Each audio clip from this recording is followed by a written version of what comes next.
Hello. Hi, everybody. Willow, Mac, good to see ya. Hanya, welcome in. Space Pig emote. How do I know you? Man, I'm getting flashbacks to a completely different time of my life where everything was Mario Maker 2. What a time to be alive. Let's turn this down on my desktop. Audio. You guys should. Video game, that's right, Al. I haven't done much offline. It's been a busy weekend, but I at least got the rotation of this little thing working a lot better. I don't know if I want this to be what it is. Like, it's certainly an awkward thing. But maybe this is what we'll do. I don't know.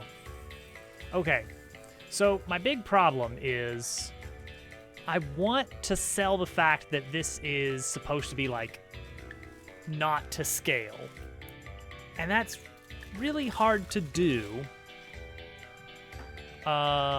without immediately giving the player some things that throw off their sense of scale. So, the plan is... This is a world map? No. This is chapter 3. So the plan is the player is going to be entering by a bridge, right? So we're going to have that bridge here. So you will have been on that bridge. You will have seen how big the bridge is. And then we're going to plop you down in this scene with the bridge being very tiny and a big game board piece. Maybe we discuss it to some degree. I'm like, I want to sell myself on this like game board theme for this large scaled area. Welcome, Davies. Good to see you again. It's Posey getting into mischief. Classic Posey. I'm like 70% sold, but it's like, it's hard to get that thing that's gonna be like, oh, you know? But it's fine. We'll figure it out.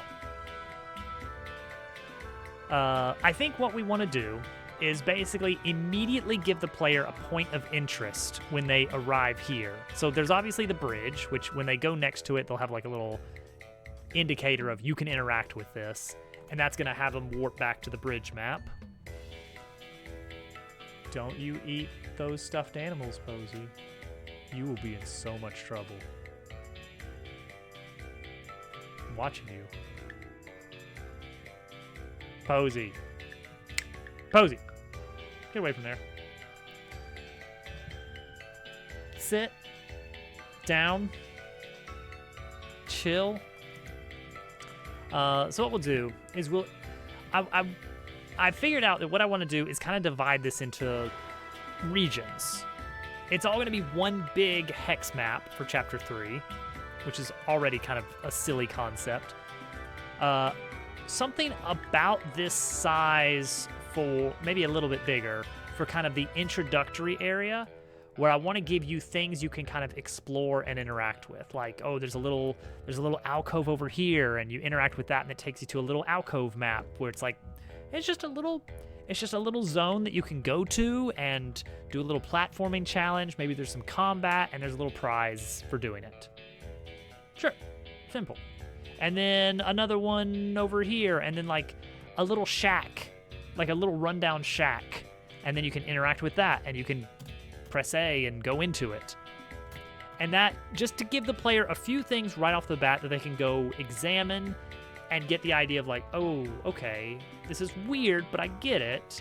This is like a world map kind of thing. It's not exactly a world map because it's only one area. It's not a full world. It's only for chapter 3. That's a little weird, admittedly. But I think it's a fun, unique concept that we can explore a bit. And then the way forward will be blocked off by like a little gulch or like a some kind of passageway between some obstacles, kind of bottleneck you. So you have to kind of go between the cacti, and then there's like a single obstacle thing. It's a small world after all. Well said.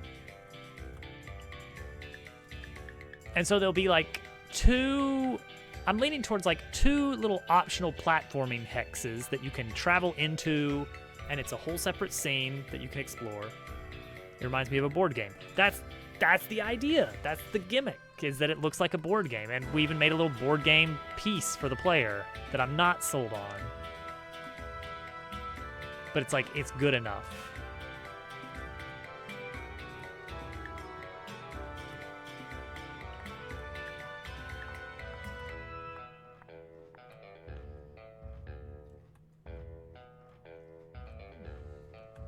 It's fine. It's good enough for now. We can polish later. Speaking of polish, it's going to need some performance work, I think. Like, I'm just looking at the amount of geometry that you cannot see that technically exists. And like, oh gosh, yeah, like all the little in-between bits of these hexagons underground, that's technically a couple triangles that you're never going to be able to see. Wouldn't it be nice if we got rid of that? Probably. It's like you can just barely see that little outward-facing groove, so we are going to have to keep that. But anyway, yeah, a little bit of things we can do. What do we? Maybe I should make one of these so that we can play around with the code for entering and exiting an area. So what is that going to look like? I guess what I'm going to need actually is a nice solid rock that we can model out.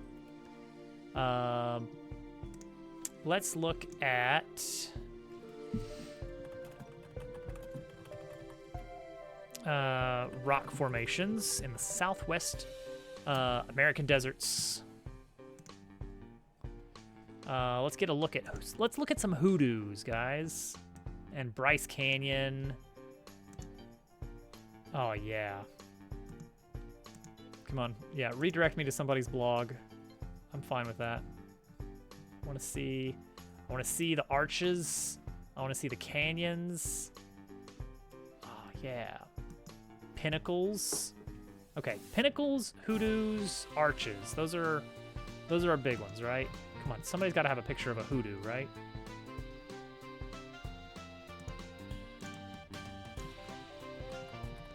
Hoodoo. There we go. That's a hoodoo. Never mind. That's a tiny little fragment of a image. Come on. No, I just want to see the image. Open image. Let me see your image. Oh man, websites suck now. What happened? All right, that'll work. This will work. Just pulling up the image. Is Chapter 2 ready for the testers? No. It needs more polish. I haven't actually played through it end to end yet. Okay, here we go. There's a hoodoo. Oh, what a hoodoo it is. Okay. This is a hoodoo.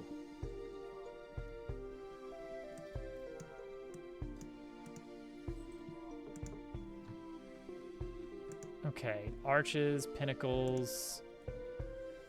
Okay, so the arches are not going to be hard to texture because it's basically going to be just this texture where it's kind of this banded by horizontal or by vertical altitude. Probably the same with the pinnacles. The hoodoos might be a little bit different because kind of the cap needs to look a little bit different. No, hoodoo is a rock formation. Typically characterized as like a spire, and then it flares out at the top into like a boulder. So it looks like a boulder balancing on a tall stone pole, but it's a natural formation. A bizarre thing. that I love. And we need to have those. And gosh, you know, at some point, one of these is going to be knocked over in this chapter. I just know it. That's how it goes. All right, let's build, I guess, a pinnacle, maybe? Really, this is the zoomiest zoom we can get on this? Rock pinnacles. Give me a good stony.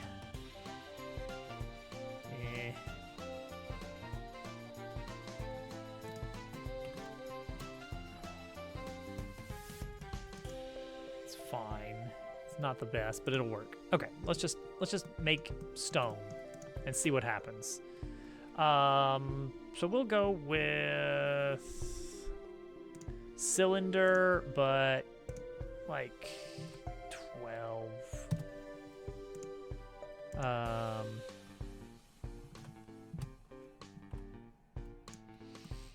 Okay, so now we can, yep, perfect.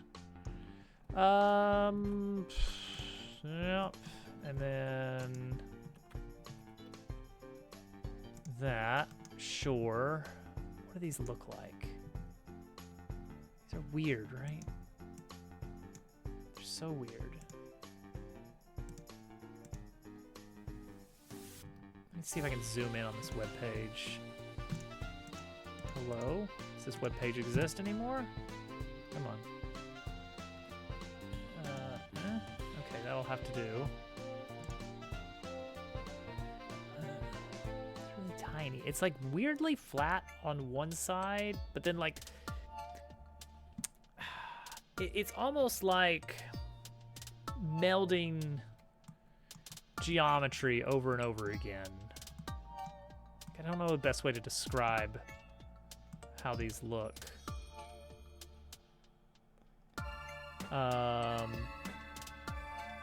It's like occasionally they get a little bit thinner.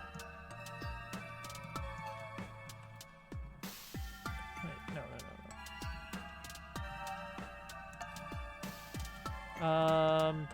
But it's like shaving away as it goes up. Or maybe more accurately, it's like expanding out as it goes down. Kind of like that, vaguely. Let's start trying some. We're just gonna try some things for a bit and see what happens. Like, no, obviously that's way too soft. We're not gonna do that. It does need some crisp edges, but some soft edges. That's gonna be weird. Like, how do you do that? How would you do that? Sculpting? I don't think we want to get like a high... We want this to be fairly cheap polygon-wise.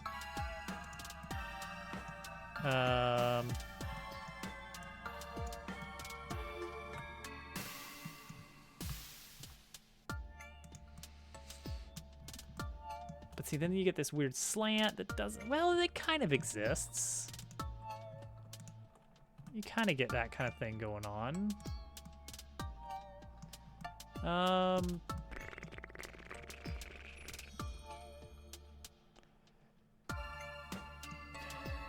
Maybe I should just start with the picture.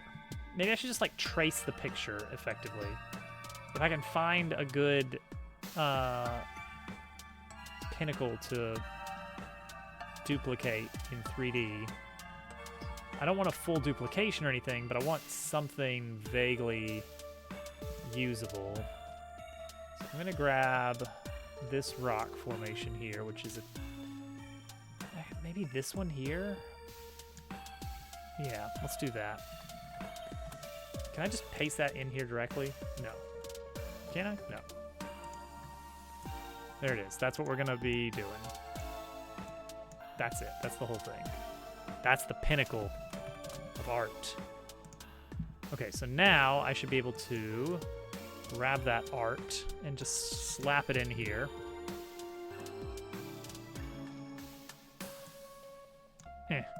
Where is it? Oh, I'm in edit mode. Oops. Need to be in object mode. Opposite. All right, cool. There's our pinnacle. That's what we're gonna try and do. Somehow. I have no idea how that's gonna happen, but it's gonna happen. Okay. Well, let's see here. All right, the main points. We'll start with kind of the main geometry here. And work out from there, like kind of figure out vaguely where these different changes occur. And then see, this is like a whole separate rock formation. It just happens to be nearby, right? So that can't count in this process. Okay, actually that one should just stay on the ground. Okay, so something vaguely like that. Scale, but not in regards to this. Sure. And now I guess just like, geez, what even? What even?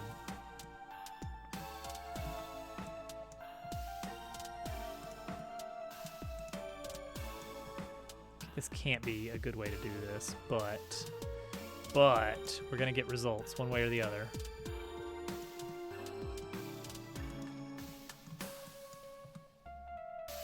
Maybe not good results, but results.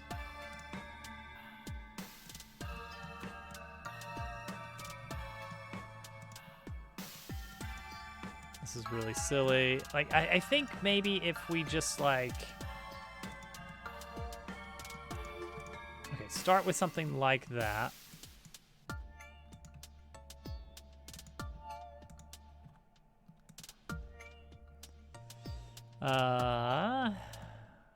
Okay, sure. Well, obviously that looks terrible. But it's like the idea is kind of there. It's not really there very well at all.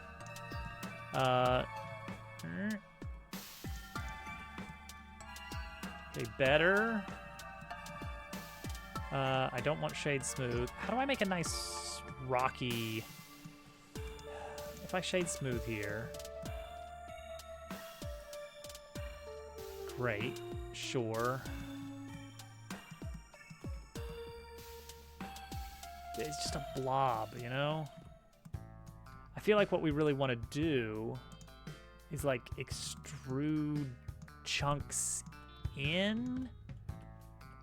I am not a 3D modeler. How do we erode this away in places? It would be like, do something like this, and then scale that in a bit, and that gives you like a little bit. Okay, hang on, that's something right there. Maybe that's how we erode at this.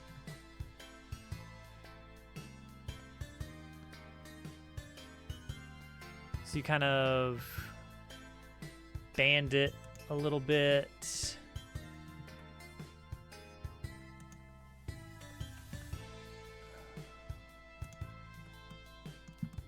You kind of give it these little carved out bits. But then in some places, you definitely have to... Here, we're going to, as an example, dissolve these... Oh, nope. Dissolve these edges. There we go. So it's kind of like, can I extrude? Nope. That's not what you want.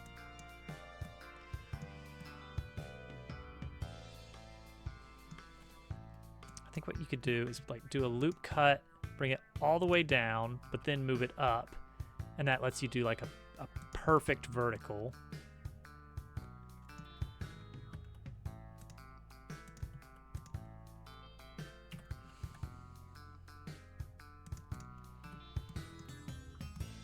Okay, well that looks like, it looks weird.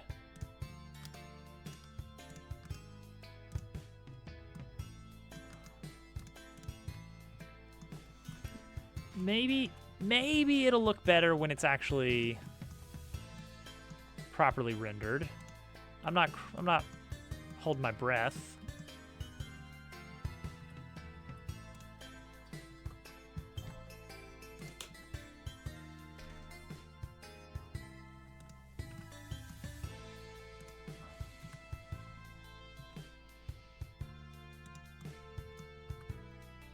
So that looks a little bit more like what we're looking for, I guess. Like maybe it'll look okay. I feel like it needs more flat bits.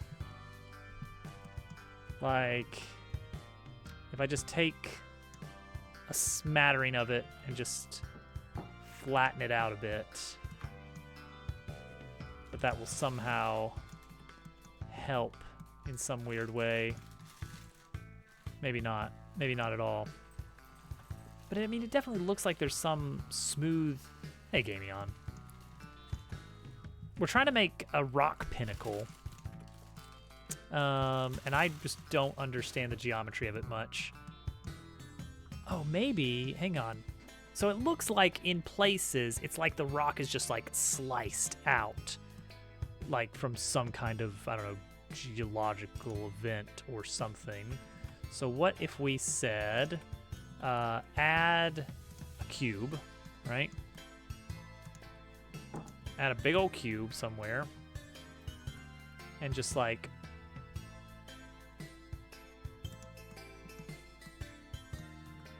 do that.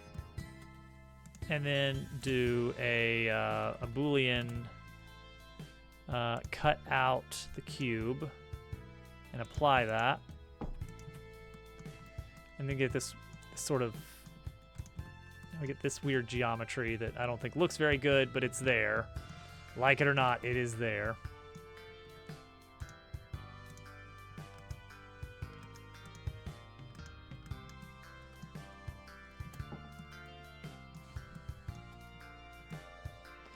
Yeah, I don't love that, but...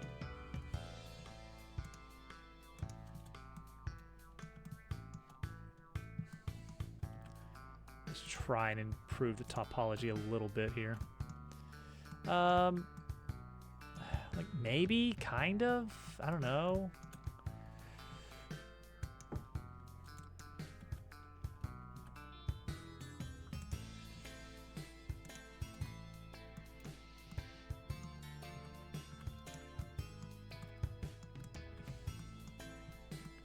Bring it out just a little bit, just so it's got something going on there.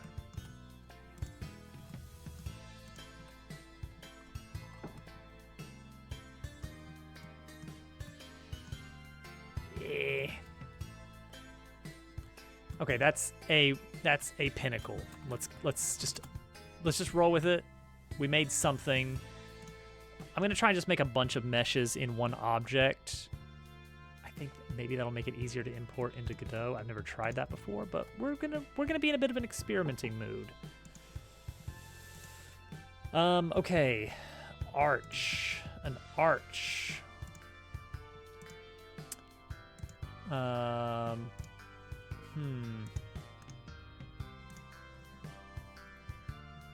Arch. It's so weird and blobby, these formations. And these images are not letting me zoom in at all, which is really bizarre. Like, please, let me zoom in on your image. I'm here to see your image. All right, hold on. I'm gonna inspect the object. Come on, show me that this is a real image. That's 320. No, we're not doing. Okay, 800 is better. Open in new tab. Okay, I'll take it. There we go. I can actually zoom in on this. Even if it's terrible quality, I can zoom in on it. Arch. I'm not sure if we do start with a torus. I was thinking do a donut and then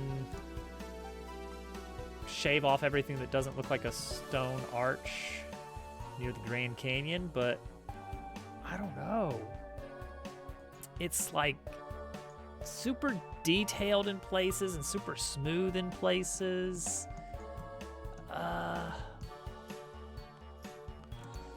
Should I hang on? Well, we're experimenting tonight. That probably is an appropriate size there, actually.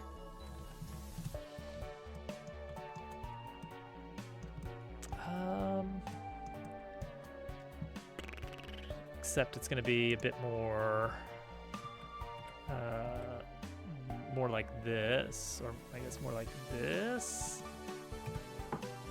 And then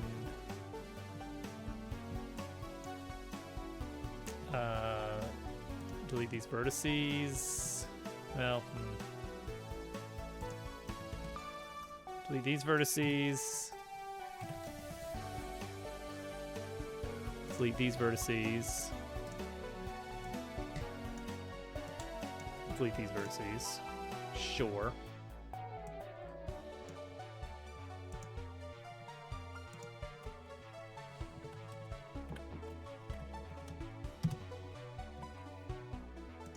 Okay, great.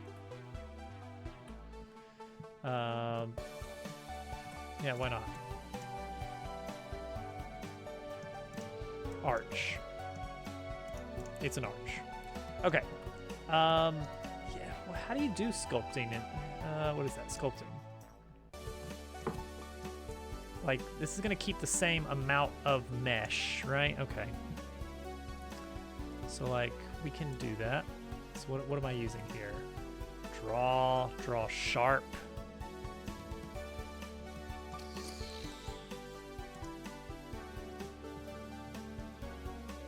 This is a terrible idea. This is never gonna work. And yet, what if it does? Top stuff, flatten it out a bit.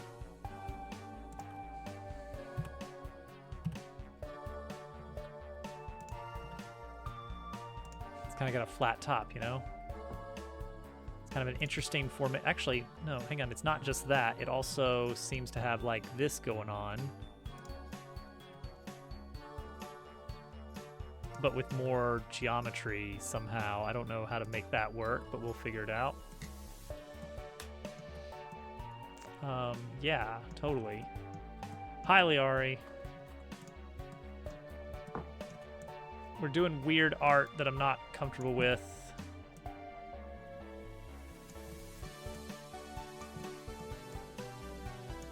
And maybe we'll be all the better for it.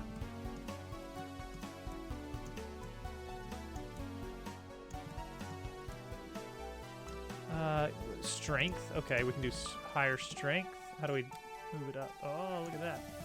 How do we do a bigger size? Radius. Oh, there we go. Yeah. Blah. Ooh. Okay, hang on.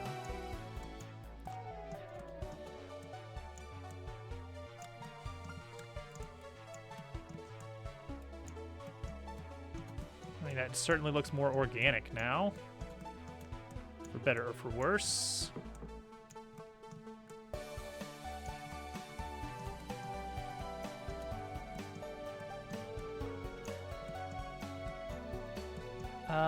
Now we want to erode it, right? What is this? Clay thumb. I can kind of...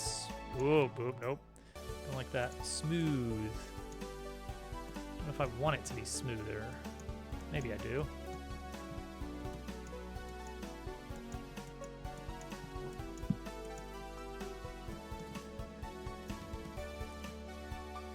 Well, it's something. Flatten. Yeah, we do want to flatten this out a bit, right? Oh, but you know what? There's something to that.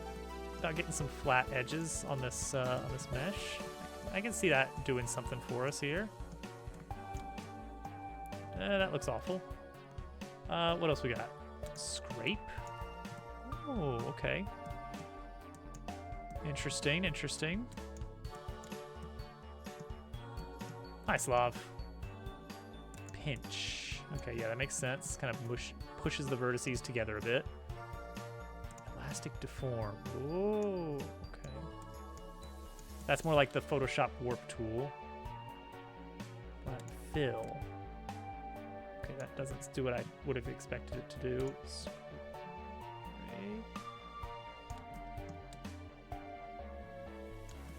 Kind Kind of want more digital clay here. This has gotten weird over here.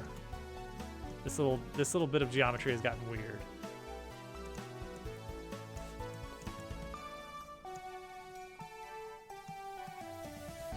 What can I do with this? Oh, okay. It seems to have helped, maybe. Oh, nope. Geometry got weird again. Better. Okay, I think we saved that part. Okay, well, this is a blobby mess, but I guess that's kind of what we need. Okay. Interesting. Nope. Don't want that. Don't want it doing that. Nudge. Can I just nudge it a little bit? Okay. No. Inflate. Well, I guess that one is easy enough to understand. It's kind of going towards the normal. Yep. Makes sense. Blob. Yeah, blob something for me. Ooh. Well, that got blobbed. Okay. See, the thing is, I feel like what really would make this is more, I don't know. Like the real arch definitely looks a bit more crisp at some places. It's varied.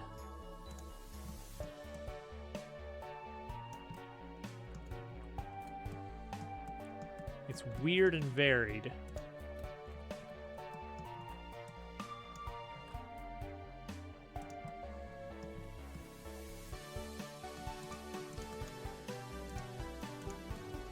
We'll see how it looks.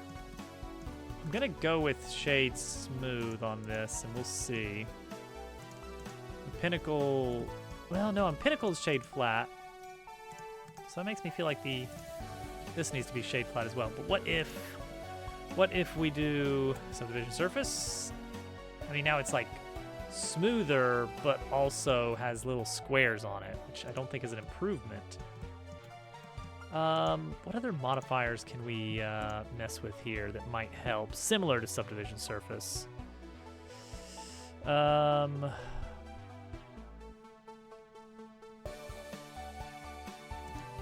Decimate?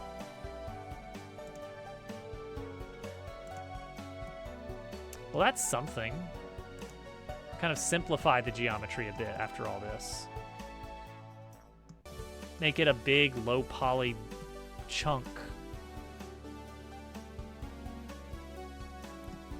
We'll keep that in mind.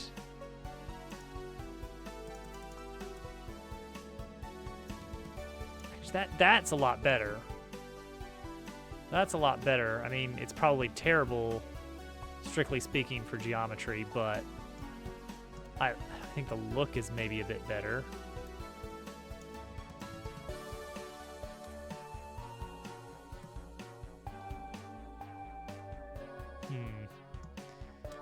It's an arch. It's a rock arch, allegedly. Okay, let's just get a boulder now. Next up is just a boulder. How?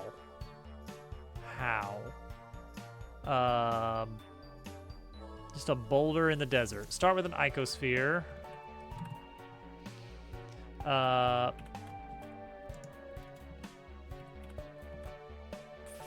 Flatten it a bit in a couple of dimensions. Okay, and now let's get crazy with it.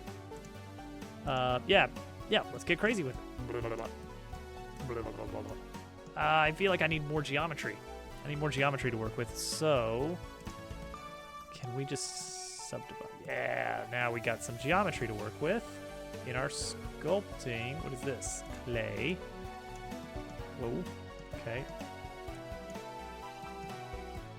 Okay. Draw. Ooh.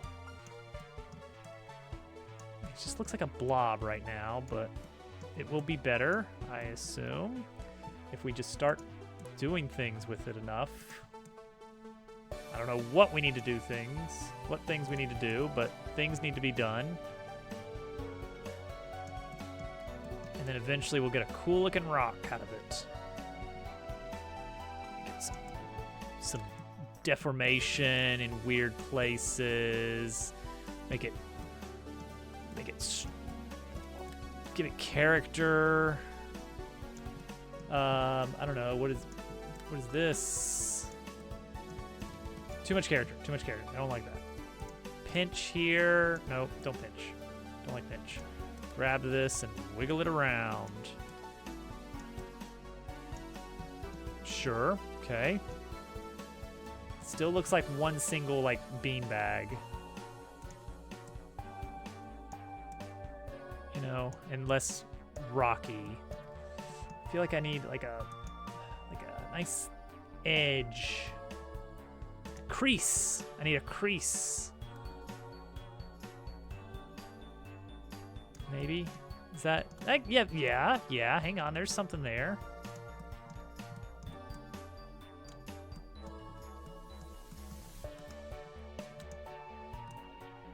Okay, maybe?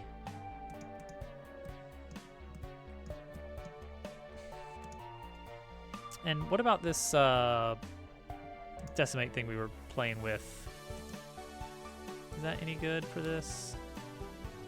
That... yeah, I mean, that does simplify it a little bit, but I don't think I like it that way.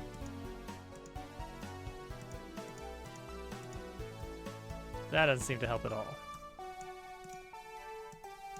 Collapse? No. Planar seems like that's the closest we're gonna get, and I don't really like the results.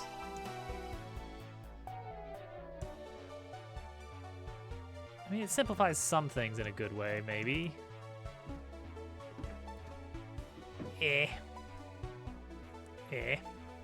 Okay. This one is going to be called Boulder, except with better capitalization. Pinnacle and an arch. What other kind of stony landmass? I mean, we could just do another boulder. We could try a few of these, see which one we like.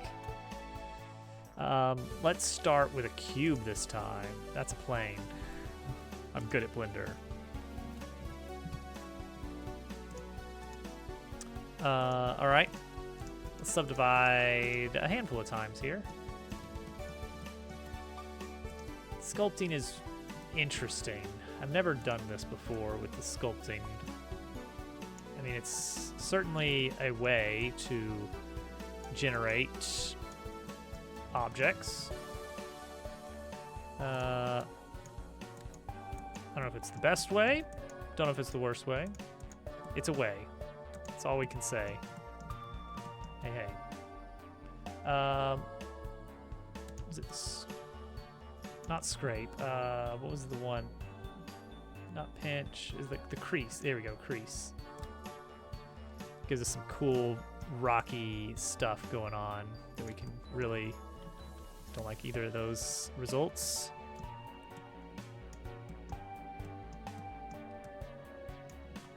Can't find a good spot to make this really work well, huh?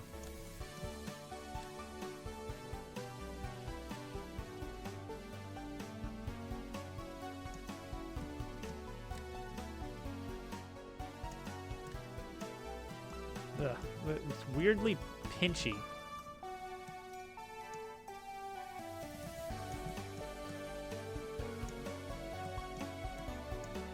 I kind of want to like do some like take some vertices, just a chunk of vertices. Turn on the proportional editing.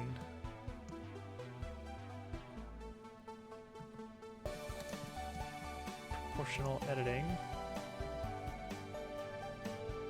And like kind of start like just moving them in. Just like, all right, There's just a part here where it kind of just goes in. I mean, that already looks super weird as well, but it's fine. And then just, I don't know, play with that some. What does that do? Anything good? Not really. It's just a different rock, which is good. Different rocks mean variety. Layer, clay thumb. Yeah, I'll just rub my clay thumb around on this. Be the clay. It's Germ Dove. The bot didn't make the noise. Hello, Germ Dove. Germ Dove, how was, you know, Hollow Knight?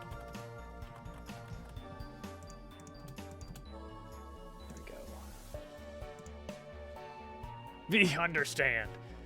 You made a discovery, okay. Suddenly you love it. Suddenly you hilariously love it. Oh man, it's the exact opposite of what I thought it was gonna be. I'm trying to make a boulder. And it's like it's certainly a formation.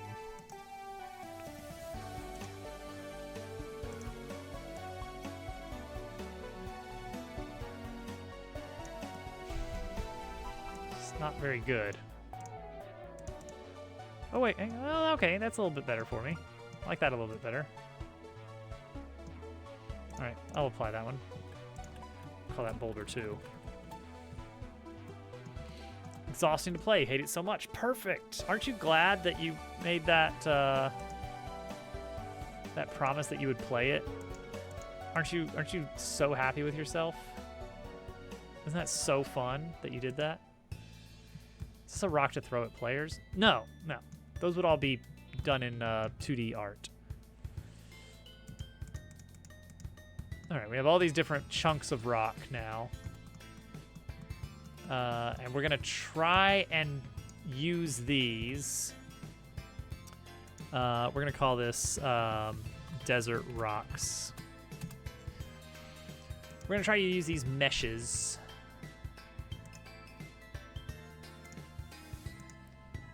To make various things happen. Blender, outdoor decor, desert rocks. Create a new folder here.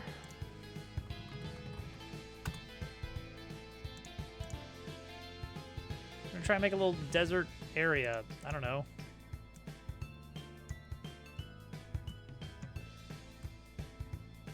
That's all we got right now is just this little diorama snippet, but we want to make an actual area that we can use. So let's try to. Desert room. We need our environment. See, already it looks much better. To start with, ground. Scale it up like 10 times.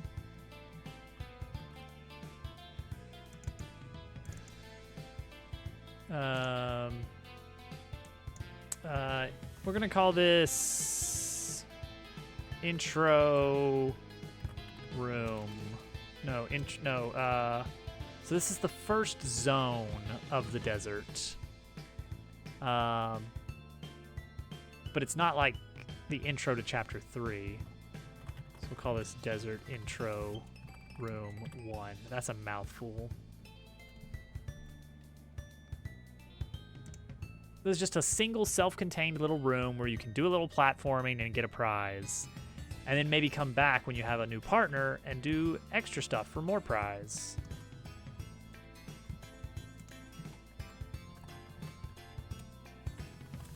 You don't know what percent you're at, do you, Germ Dove?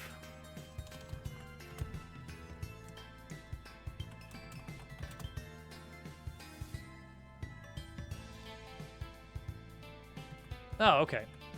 Okay, so you've at least gotten to that part of the game where they start telling you how far you are from being finally done. Almost matching the first playthrough. There we go, we're gonna do like this.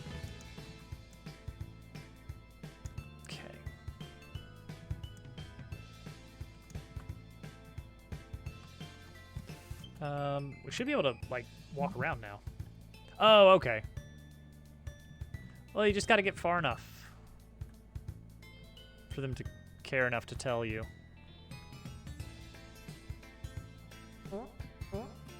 Okay, this feels about reasonable, of it being about a 10-to-1 scale.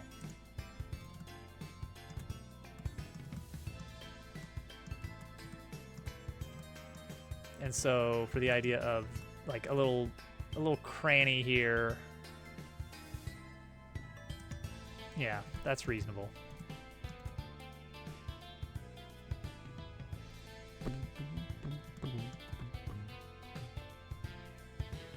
So I guess let's try some of this. This is not gonna work. This is not gonna work at all, is it? Some boulders, some big boulders to use as background.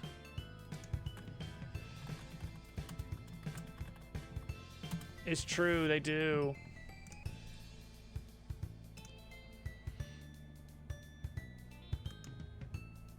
Copy this material. Paste it on this boulder.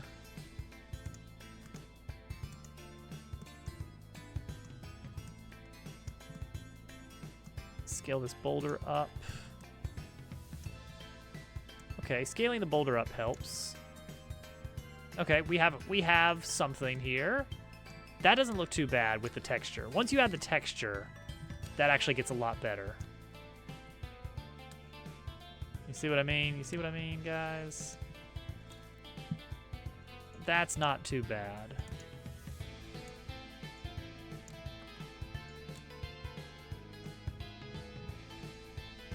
Oh, there's something in Planet Crafter that's super obvious once you see it.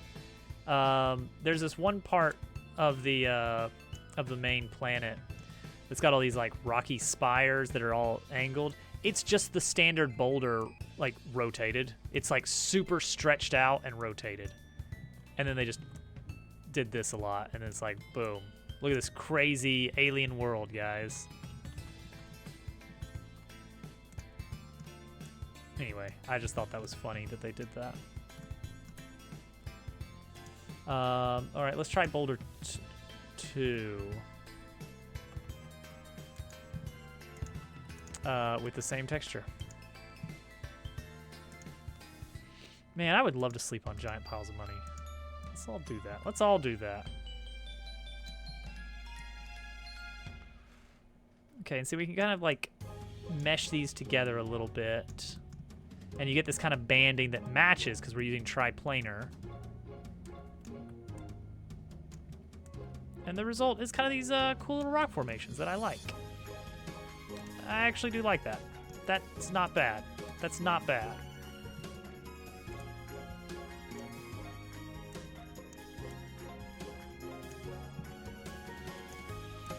And because they're not actually solid, we can go crazy on the ways we combine them and stretch them without messing with the uniform solidity rules or uniform scaling rules that would normally be an issue. How does that look from the ground, though? Not bad. Not bad. A little bit samey. It does blend into the backdrop a bit, but not awful. The backlighting is not... I don't know if it's doing us favors or not. We got kind of this backlighting going on, and I'm wondering if we need more of a front lighting situation. What would that look like if we were to rotate this light ever so slightly? Does that help? Maybe?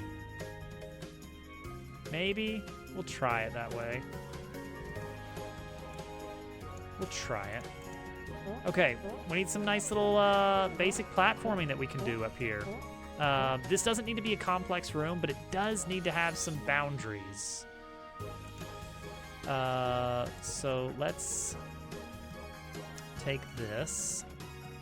Actually, let's take all three of these and kind of scoot them back a bit and say that you'll enter around this spot.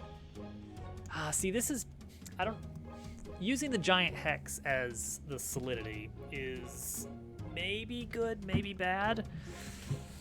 Because on one hand, yeah, that's all nice and well and good. What's the Z on these here? Or the Y is 1.5. What is it actually over here? 2. So it would technically be 20, which is even more than we thought. Okay. So this would make it 10.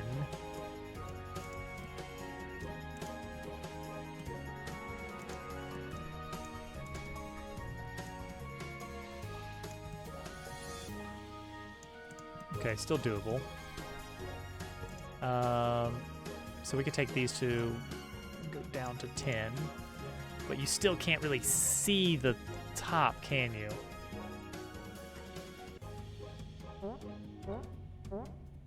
No, not unless we do something with the camera here. Which we could do. We could pull the camera out more in these little zones. That's super doable. Let's try that. So the first step, and I did this with chapter 2 as well, is basically just build some test rooms to get a feel for what the chapter should look like overall. What should we actually be aiming for visually?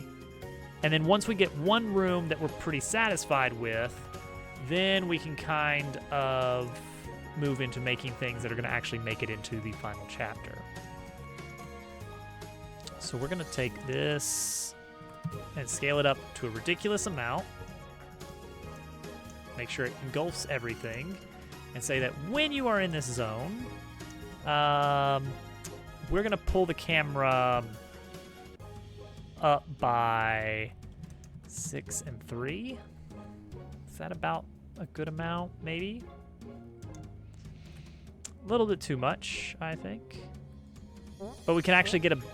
I like that this does make the desert feel more vast, pulling the camera out. We don't even have to make the room big. Just pulling the camera out more. Let's say 2 and 4. Because this causes some weird shadow issues with Godot. Look at this little triangle here. That doesn't exist. That shouldn't be there. That's a shadow bug. Look at that. Yeah, see that? That's just a bug with Godot.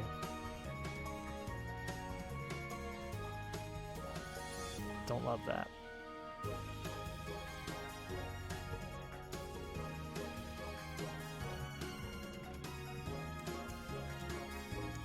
Frustrum camera seems, I don't know,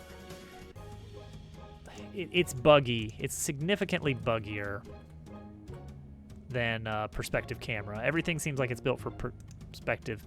See, there it is again. Is this... All right, let's see if we can nail down exactly what that is. Is it that? No. Is it that? No. Is it the rocks? No. The camera control zone? No. Is it the ground itself? Somehow. Probably. Is it the player? No. Is it Leon? No. Of course it's not Leon. So it's somehow the ground. Is it... How?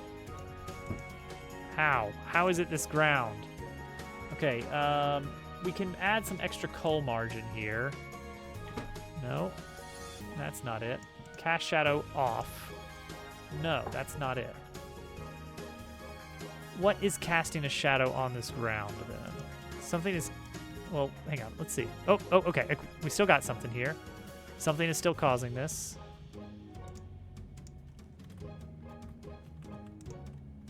Okay, what is it though? Who is casting that shadow? Is it the scene manager? Is it a UI? I'm just turning things off visibility-wise until we find out what it is. It's not the rocks. Well, I mean, obviously, I can't... Alright, so somehow the... What? Am I to believe that the only thing being displayed in this room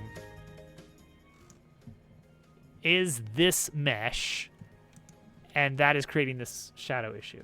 Alright. Cast shadow off. Nope. Shadows only. Well, obviously that's not... Double-sided. No.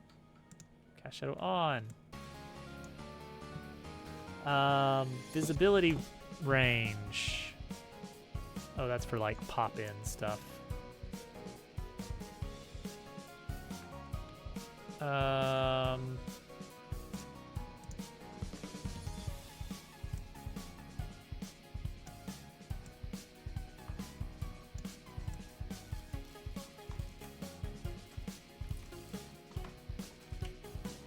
Is it casting a shadow on itself somehow?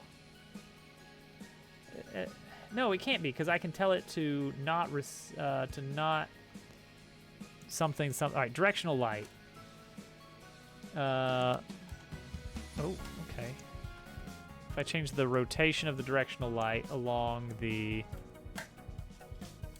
x-axis or the z-axis, or y-axis. Oh, wait, no, z-axis doesn't change anything, but that's not a surprise.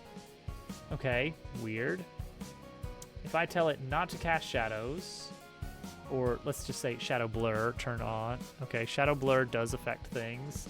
Shadow enabled, obviously. The shadow is casting a shadow. Is it the camera? The camera does not have any solidity. I have actually, or any visibility. I toggled the visibility on the camera and I'm still seeing it. What remains that we can disable the visibility of? Oh, I could change the translucency somewhere. Transparency here. It's gone. It's back. Cast shadow. I tell it to not cast a shadow. So the cylinder cannot be casting a shadow on itself. Who's casting the shadow?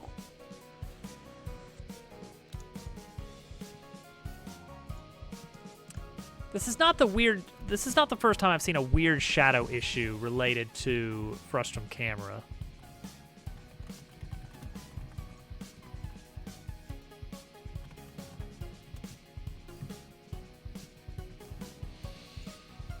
Let's see here.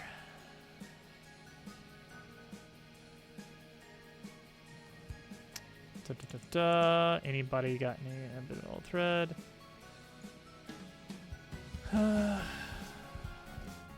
Extra coal margin. Okay, well.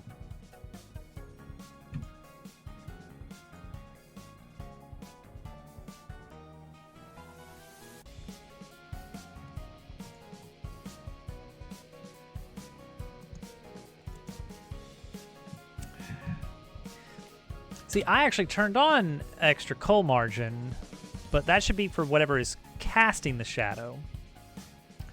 And currently,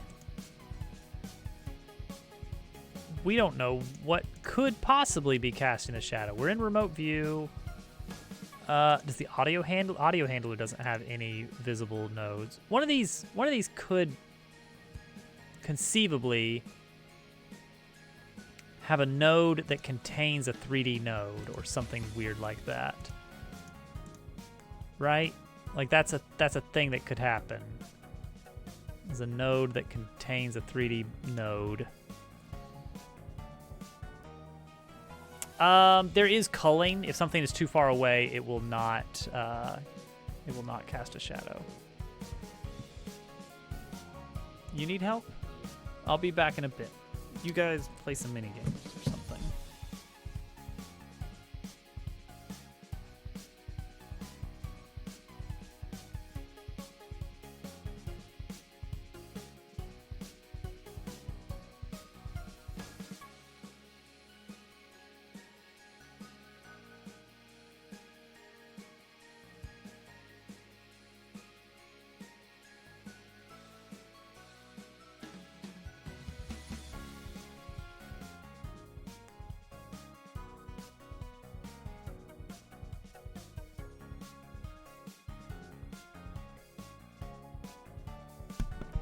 Good news. I'm back.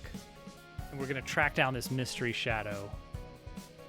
This mystery shadow is going to cause us a lot of heartache, I'm worried. Light culling. See, if I tell it not to accept light, then of course the light disappears.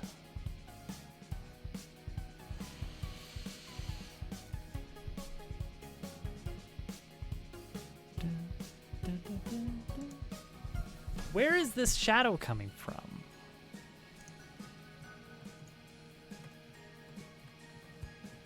Is it a shadow? Like, it's got to be a shadow, right? It's like the light is being cold. How?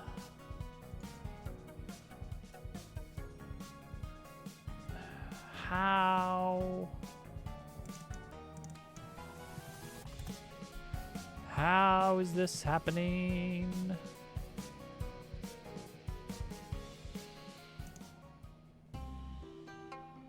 Yeah, this is live game mode.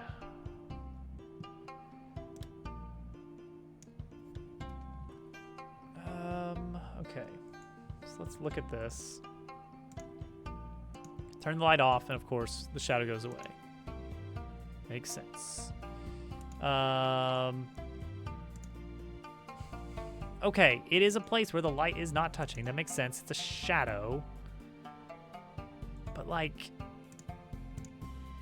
how is that possible? Shadow bias? Okay, I could... What does shadow bias do? Oh, too small a value results in self-shadowing. Well, that shouldn't be possible. Right?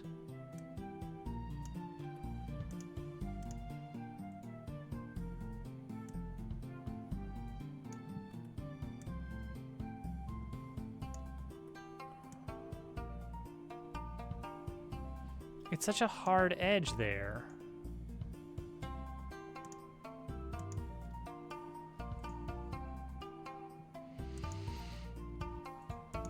It's such a hard edge there. Why?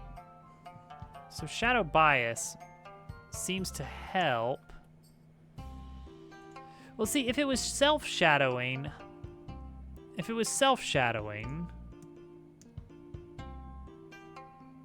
so too small a value results in self-shadowing, then I would expect that I could turn off casting shadows. I already did turn off casting shadows. This mesh does not cast shadows. This mesh does not cast shadows. Who is casting a shadow here? Oh, man. I'm gonna have to do some dumb thing, aren't I?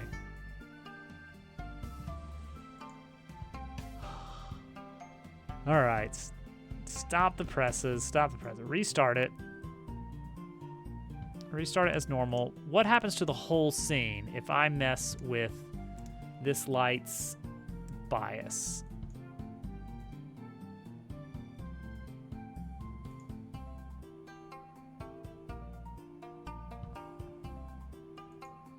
If I change it to 0.5, then it's like, it still exists, but it's like just off camera. So that's something, I suppose. It's like, I'll take it. It's fine. Not ideal, but could be worse. I guess that's a solution. It's not great, but we'll roll with it. Okay. Now let's deal with the fact that because we're on a frustum camera, this is our vanishing point line right here. As a result, that texture, it just cuts right across the whole screen at this point. And so I feel like we need something to make these a little bit different visually. Like maybe a slightly different texture for these guys here.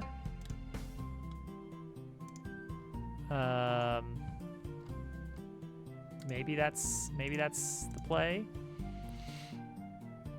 Polish spot up and left of dabble. Up and left of dabble.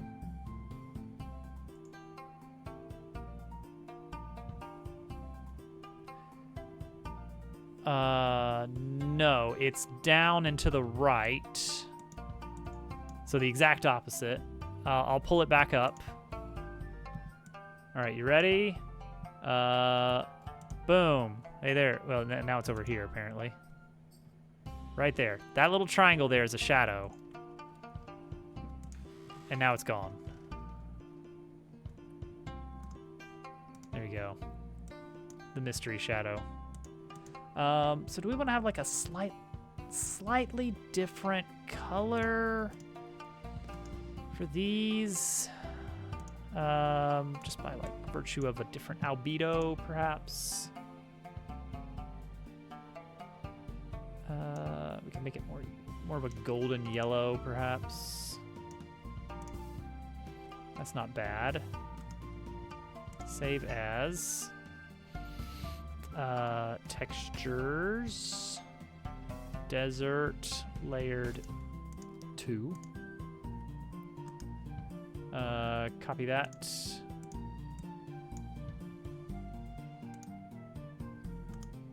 Paste. Paste. Okay, let's see. That kind of makes that pop a little bit better.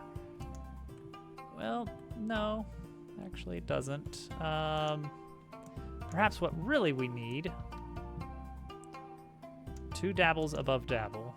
You're seeing something.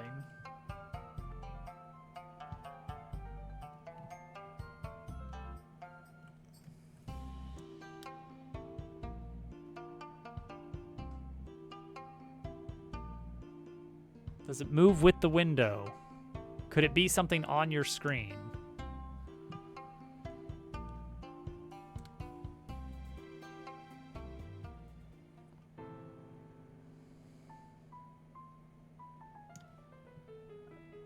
What I want to do is mess with the UV a little bit.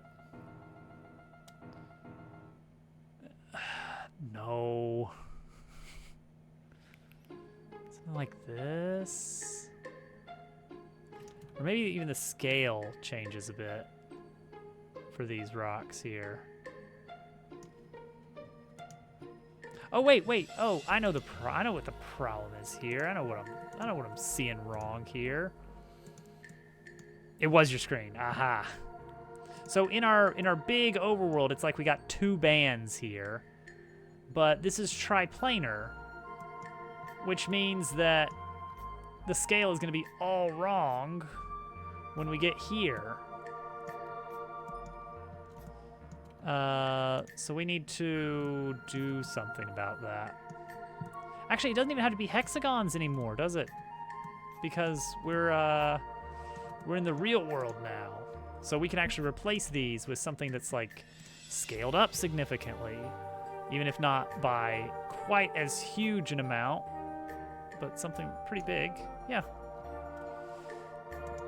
So this wouldn't be necessary. But then these could move out to like represent that. Yeah, okay. So now we do something like grabbing this one. We reset, and then we make it big. And also we make it flat. Boom. There is our true wall. These can be pulled out a bit. Actually, that looks a lot better right there. Look at that texture. Oh, see, now we're getting somewhere. We're combining these blobs of stuff to make these interesting land masses that honestly are looking a lot cooler.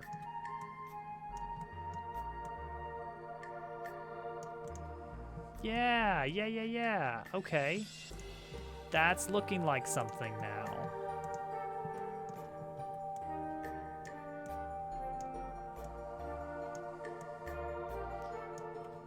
And because of the magic of the texture, you get this cool banding that makes it look like a single blob of geometry. And I think that's really cool. It's really, really cool.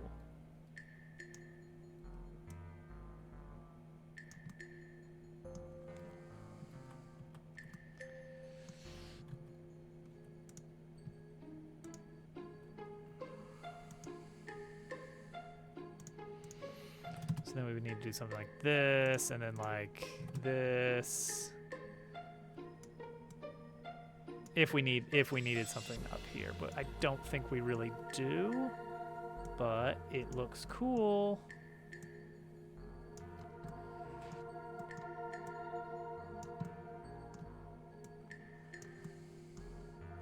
You gotta admit, that looks pretty sweet.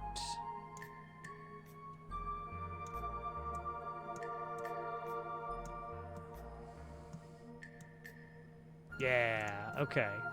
Getting somewhere. What does this look like? You can't even see it. You can't even see it from down here. That's fine. We don't need to. Actually, there might be some platforming here. Remember this was going to be a platforming zone? We'll do a clean invisible barrier here just with a polygon. We'll do that manually rather than try to wrap each of these with their own custom hitbox. It's becoming something, Al. It's becoming something. Look at this. That's like, okay, yeah, that's like a video game. I could see that. Yeah. This is with 2 meshes over and over again. 2 meshes that are kind of like being heavily abused.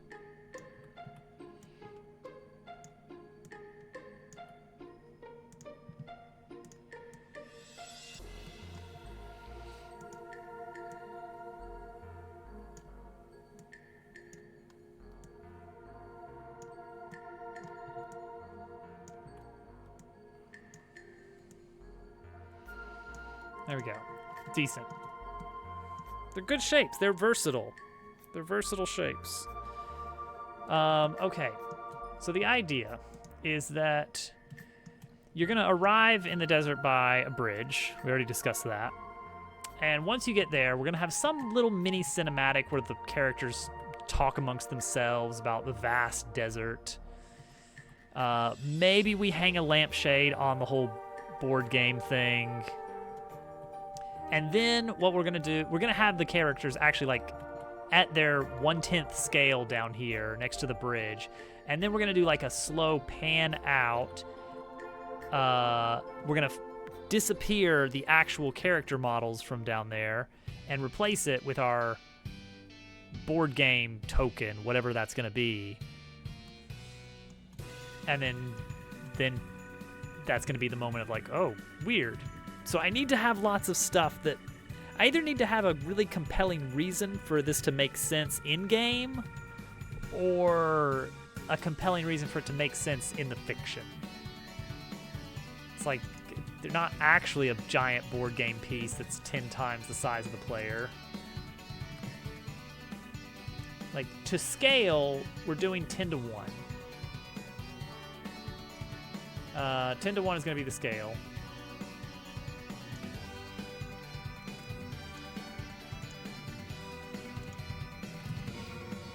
So this is the scale of the desert. That is the desert scale. It's vast, but it is stylized. The cacti are not actually skyscrapers. It's just meant to be, you know, we're hand waving that there is an obstacle there. So I want to have multiple little spots for the player to interact with and zone in on. So far, Chapter 2 just feels like Chapter 1 plus. It does not do anything that's so weirdly different. And it's very difficult for me to, I don't know, talk myself into this. It's like you could give the character a vehicle or something.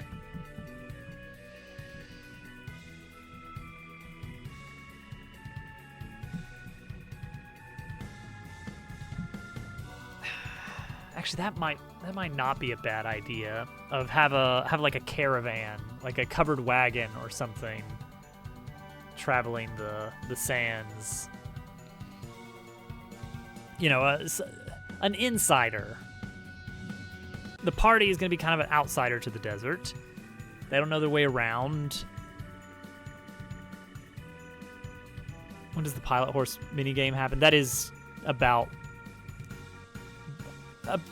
the midpoint of, I'd say before the midpoint of chapter 2. Yeah. I think the train chasing you down is still something doable. But I want there to be this logical way of sort of minigame or puzzle to solve. That could be it.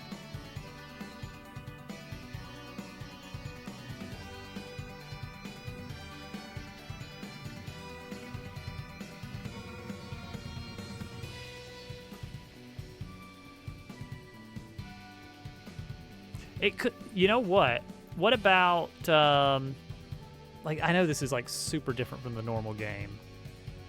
What if it becomes vaguely turn-based movement? Oh,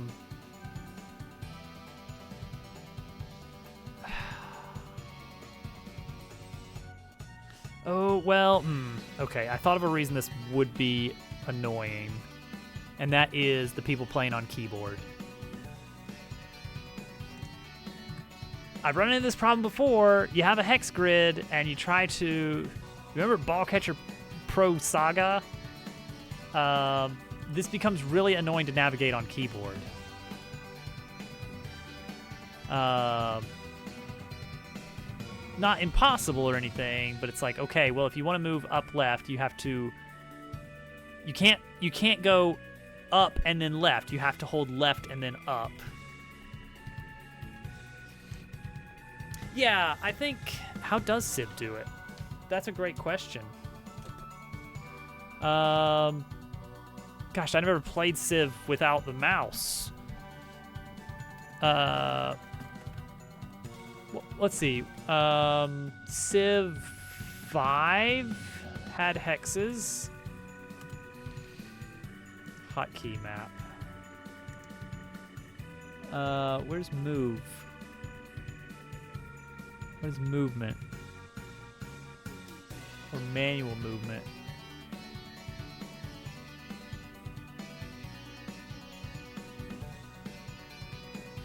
Is there... Civ 4 keyboard controls movement. Numpad keys, apparently. 7, 8, 9, 4, 6, 1, 2, 3 for directional movement. Ugh.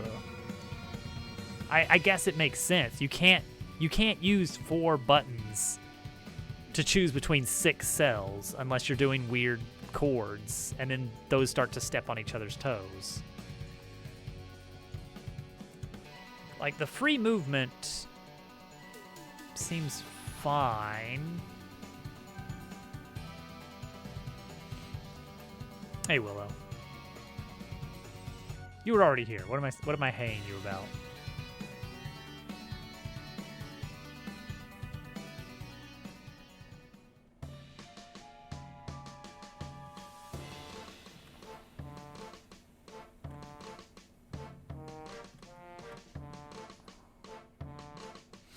Housework and late supper. I get it.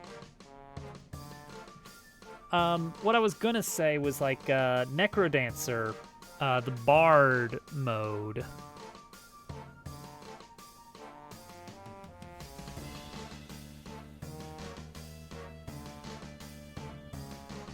Priorities for up and down. Up is always upright. Yeah. See, I'd rather it be like if you press left, like there's a split second where you can press another button with it, and it will adjust. Like the moment you press left at first, it just starts moving you, but then it's going to pick one, maybe an evens and odds thing about like, every even column it moves you up, every odd column it moves you down. I know, right? But then if before the first, I don't know, fifth of a second or something, you press an up or down input with it, then it swiftly and quietly adjusts your trajectory towards the one you chose. Which could, that sounds like a pain, but it's doable. And then you got to do things like considering like, oh, but what if you can't go that way because of reasons? All right, so currently this is all kind of like out there ideas about, how can we kind of play with the theme of board game for Chapter 3. It's a weird one. Some of them will have flowers. These do not. Okay, let's build a normal area though. Let's think about the normal game. Like when you're in a scene, not doing this exploration mode. I thought about that, like maybe literally this. But it's like if I just want, yeah, that gets weird. That kind of sets me up for some serious stuff for future chapters that I don't think I'm ready for.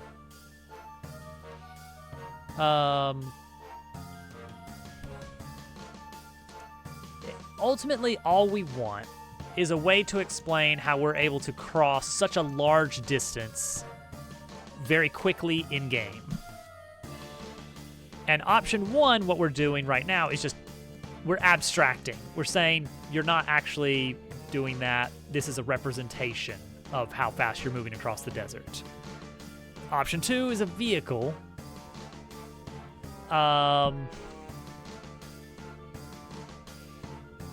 They would have to be big enough to be visible, which that could just be, a little covered wagon. If we want to, we do want to go all in on kind of the American Southwest, the wilderness. So covered wagon fits the bill pretty well. Lost in Sandstorm. There probably will be a sandstorm effect at some point. Not in this first zone. This first zone is going to be like small compared to the majority of Chapter 3, which is going to be like out here. I want you to have a tutorial zone where you're like getting used to the fact that you have exploration movement.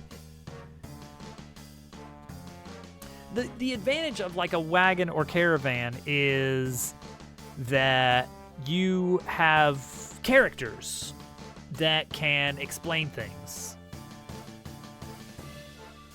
Yeah.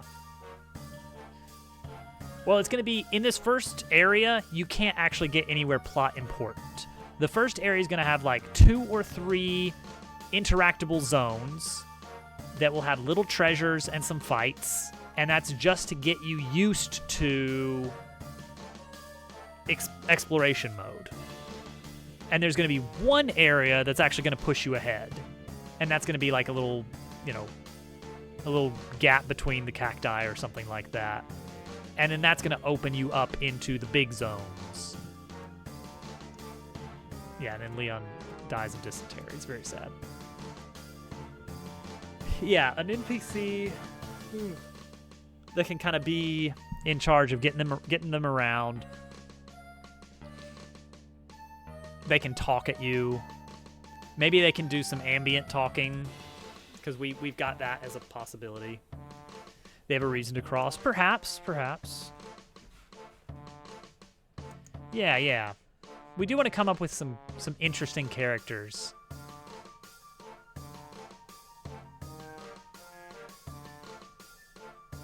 What if it's Clyde and Dale?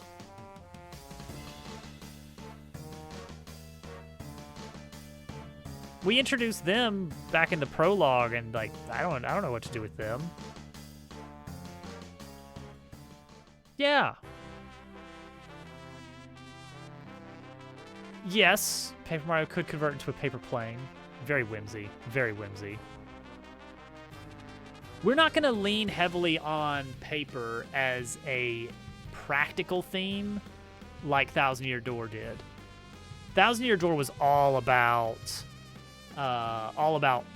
like, you know, like page turn effects and flip book effects and fold out origami effects and jokes about things being made out of paper. But in this game, it's going to be more like Bug Fables, where we never really acknowledge the paper thing. It's purely a shortcut to explain the type of game this is to the player. Because anyone who recognizes the style will know exactly what kind of game they get to play. Yeah, they could become kind of more major characters a little bit here. That means that they need more recognizable clothes. They're gonna need a hat. They're gonna need a big fancy hat of some kind.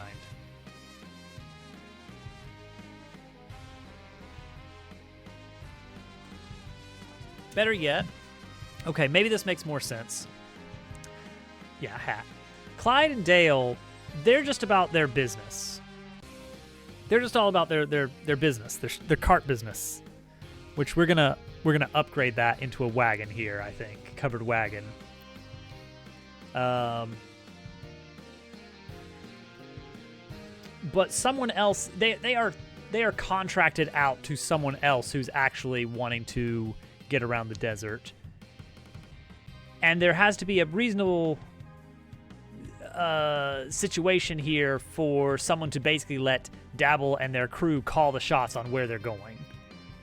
Because if it was just Clyde and Dale, like, hey, we need to get this cart of supplies to town, it's like, why are we going over here? Why are we chasing this train down? No. There needs to be someone who actually has a little bit of a dog in the fight. And it's like, okay, yeah, you guys tell us where to go. And something. You know, kind of Cat's approach of like, I'm doing this, but because it's going to directly benefit me. I'm letting you. Yeah, something like that.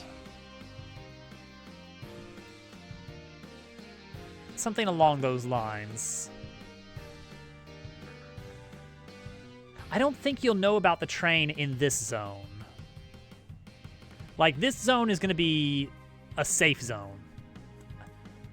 I'm wondering if this is going to be the actual scale of the first part of Chapter 3 before you get to, like, the bottleneck. Hey, Bach, welcome in. This actually does seem like a reasonable scale. To have, like, a little alcove with a secret treasure, a little, like, rundown shack in the middle of nowhere, the bridge, some other little minor point of interest thing, and then the bottleneck that'll lead you on towards progress.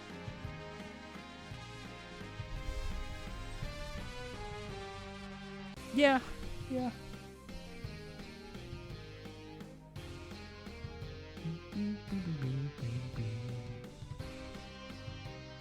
Oh, you know what? You know what would be good? Okay. At the end of the bridge, you meet up with Clyde and Dale, who have their cart, and they're like, hey, hi, I'm Clyde, this is Dale. We do shipping and transportation, and our client is lost in the desert. Maybe you can help us, and in exchange we'll give you a ride around. And then that forces you to kind of explore some of these little areas. Good. And make sure you don't hurry off to the next zone. And if you try to go through the bottleneck too early, then they'll be like, oh no, I'm sure we didn't go this way. We must have gotten separated some of these other places. Let's go back. And you just get hard blocked there. Then you find them, and then we can control the cinematic a little bit after you've had some time to explore a bit. I think that's good. I think that's better.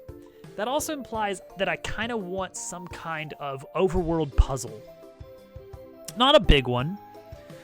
Something along the lines of you go into one of these big rooms and do some kind of little challenge, and that causes something in one of the neighboring areas that allows you to progress in some meaningful way. Like,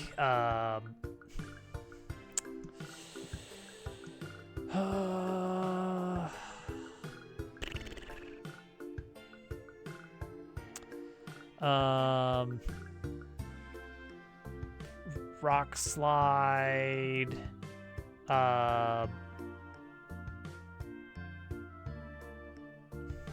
water,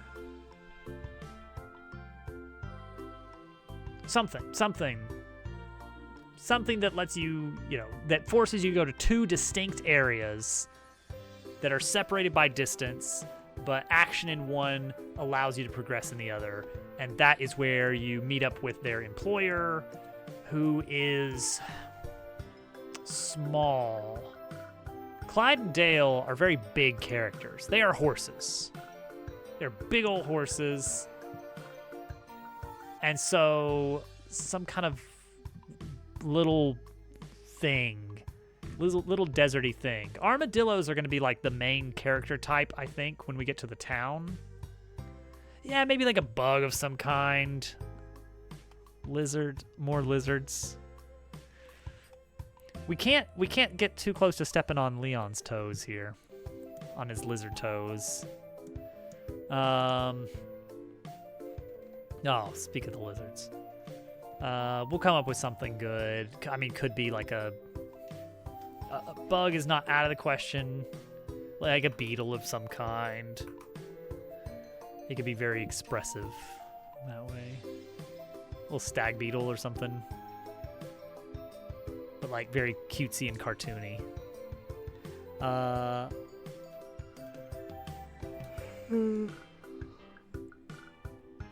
kind of little desert mouse or something.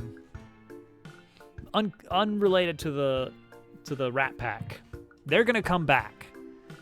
Sometime in the mid game, the between chapter thing has to be a trip to the Rat Pack's lair. They'll be back. I think around post chapter 3 or post chapter 4 seems like roughly the appropriate amount of time to wait before pulling that out to be like, oh, they're back. You got to infiltrate their lair and meet the big cheese himself.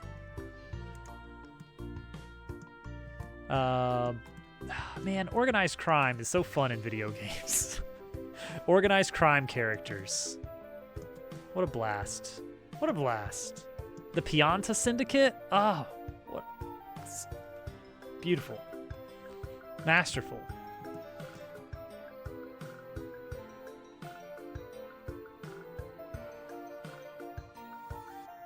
I might see...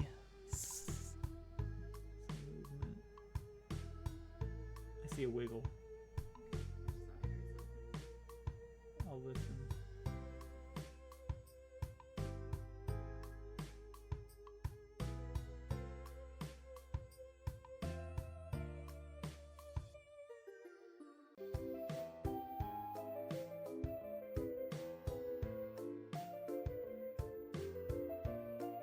Let's leave the headphones off for a bit. Yeah. Anyway, so that's some ideas there. I think we can do some cool stuff with that.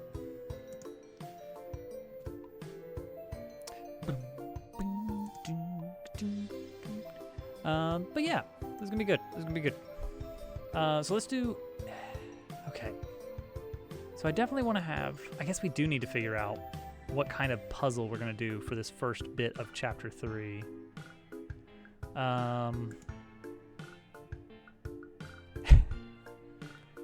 Makes sense. And then, yeah, we probably want to do a covered wagon. What's powering the covered wagon? Musical puzzle. I don't see how doing music in one room causes something to happen in another. mean, musical puzzle as a concept is fine, but that doesn't seem to fit what we're looking for here. Like it could be, you know, those big water towers. Water tower train station? Is that? Yeah. These big water towers next to train stations. Oh, those are classic. Oh, yeah. Because how do you get these are separate areas? So this right here is like, we're gonna have some kind of obvious visual decoration here of like a little scale model that's going to represent like, hey, there is something of interest here. And then you walk up to it and press A, and that warps you into room where you like are in a small segment of the desert and you're gonna do something there. So yeah, that's a separate scene, but it's meant to be just like this one little corner of one hex.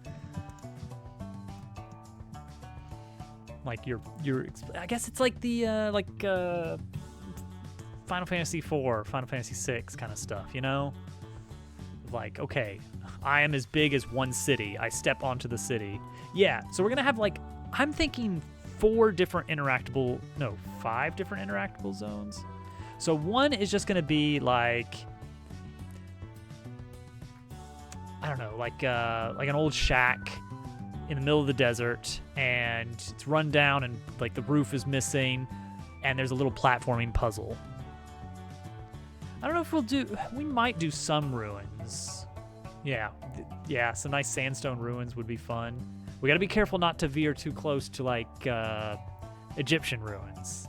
We're not gonna conflate our deserts here. But I think we'll have like a little shack with a little platforming puzzle with a reward for being a good little explorer. You get like a module that'll help you in the desert or something. We're gonna have 2 that are linked a little bit, more cliffside stuff, and somehow one of them you have to do first. Probably the one that you're likely to go to second. So you'll go to 1 because it's closest, and maybe there's a little free item sitting out, and you're like, oh, I got an item, fought a couple monsters. Okay, I guess that was my reward, I'm leaving. Then you go to the second hex, and it's like, oh, that did something. Oh, I bet that changed that thing I saw in the first room. And so then you can go back to the first room, and then that's how you save the guy. So that's 2 plus the shack for 3, the shack being completely optional. 4 being the actual exit back to the hub across a bridge. It won't go directly to the hub. It'll go to like a little bit of a bridge section, followed by train yard, followed by the city. And then point 5 is the bottleneck that you cannot pass until you have done the little mini quest here. Oh yeah, we'll have some little scrubland stuff going on. That'll be good. Yeah, we may consider adding some small decorations here and there. Okay, so that's a lot. Velcro! Thank you for the raid. Welcome in. I don't think she's gonna make any noise. I'm gonna get my headphones back in. Once you get out of this small safe zone, then yes, then you're gonna start dealing with the train and get introduced to like the main point of chapter 3. Welcome into all the beans. It's so good to have you here. Hi everyone, I'm Dobbs. I'm making a Paperlight game that does not look like this. It looks like this instead. But chapter 3 is going to be weird and different, and we're having fun messing with the formula a little bit. There we go, chapter 3, boom.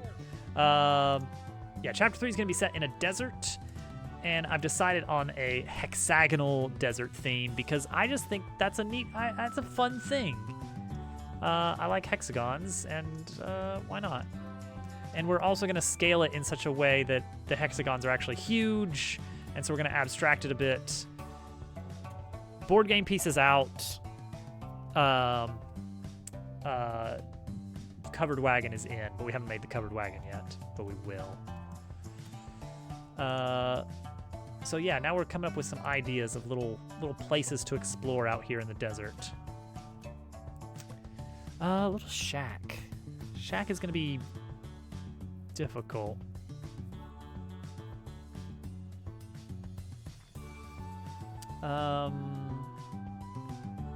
Yeah.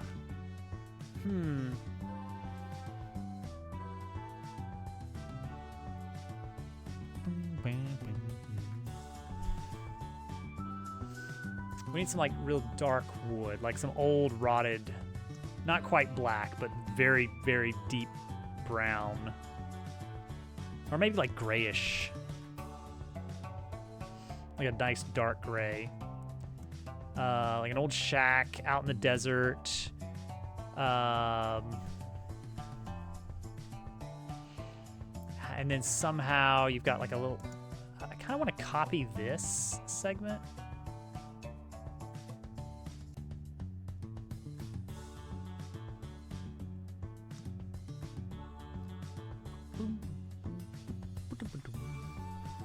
Oh, well, this is going to be an interesting one.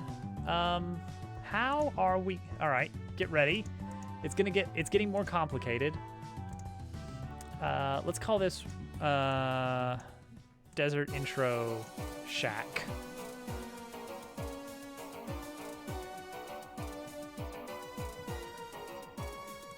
Okay, how do we explain to the player where the edge is? So this area is going to be kind of like in the middle of nowhere. This ground, is this texture? Did we set this to be world triplanar? Because if not, we should. Okay, so that's the one. Hi, Frisco. Welcome in. We should set this to be triplanar, and not only triplanar, it should be world triplanar. There we go. That's fair. That's fair. It's getting late. Okay. I don't like that level of triplanality. Let's go like a tenth of that. How does that look on the big room? Oh, that's more like it. Look at that. Heck yeah. Sounds good, Frisco. I hope to see you in the future. Okay, that's more like it, because look what we could do with that. Oh, now where's the edge? Oh, thank you for the follow. All follows are anonymous, but I know who it was. Oh, I'm not telling. Okay, so now we have this. Now you are in a desert that, oh gosh, it's going on for miles and miles. Whoa.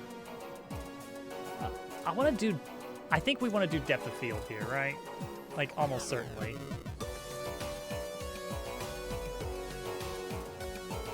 Paper Mario coded? I mean, 100%, yeah. All right, turn on depth of field for this room. Oh, that's good. That actually looks good there. Hang on. Did we actually... Okay, cool. Nice.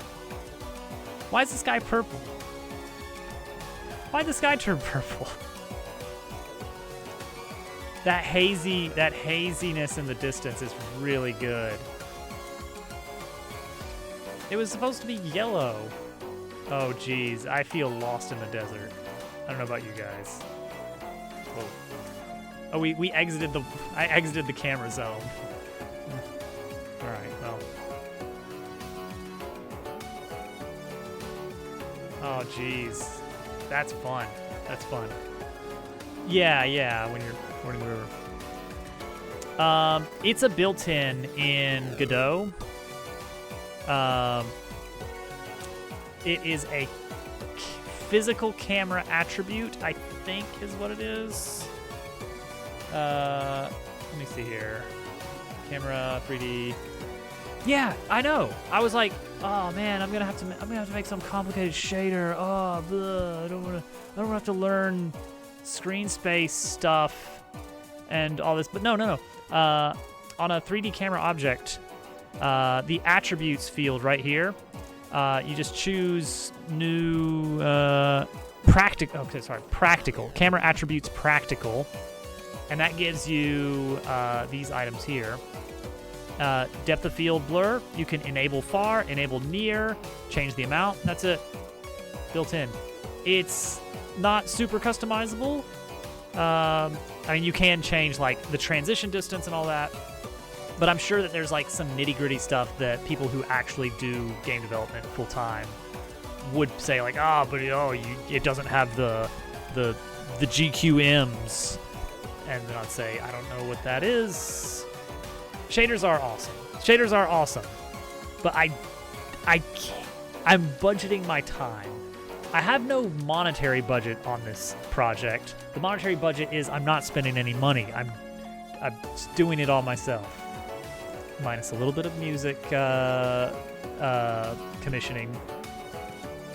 But like coding wise, I want to do it all myself. And if I spend like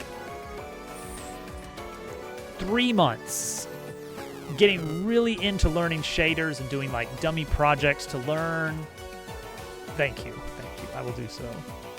Then like I might have a decent understanding of shaders and then be able to make something akin to what I want after a further, week or so of fiddling with specifics and like, oh crap, there's this one edge case that I need to handle.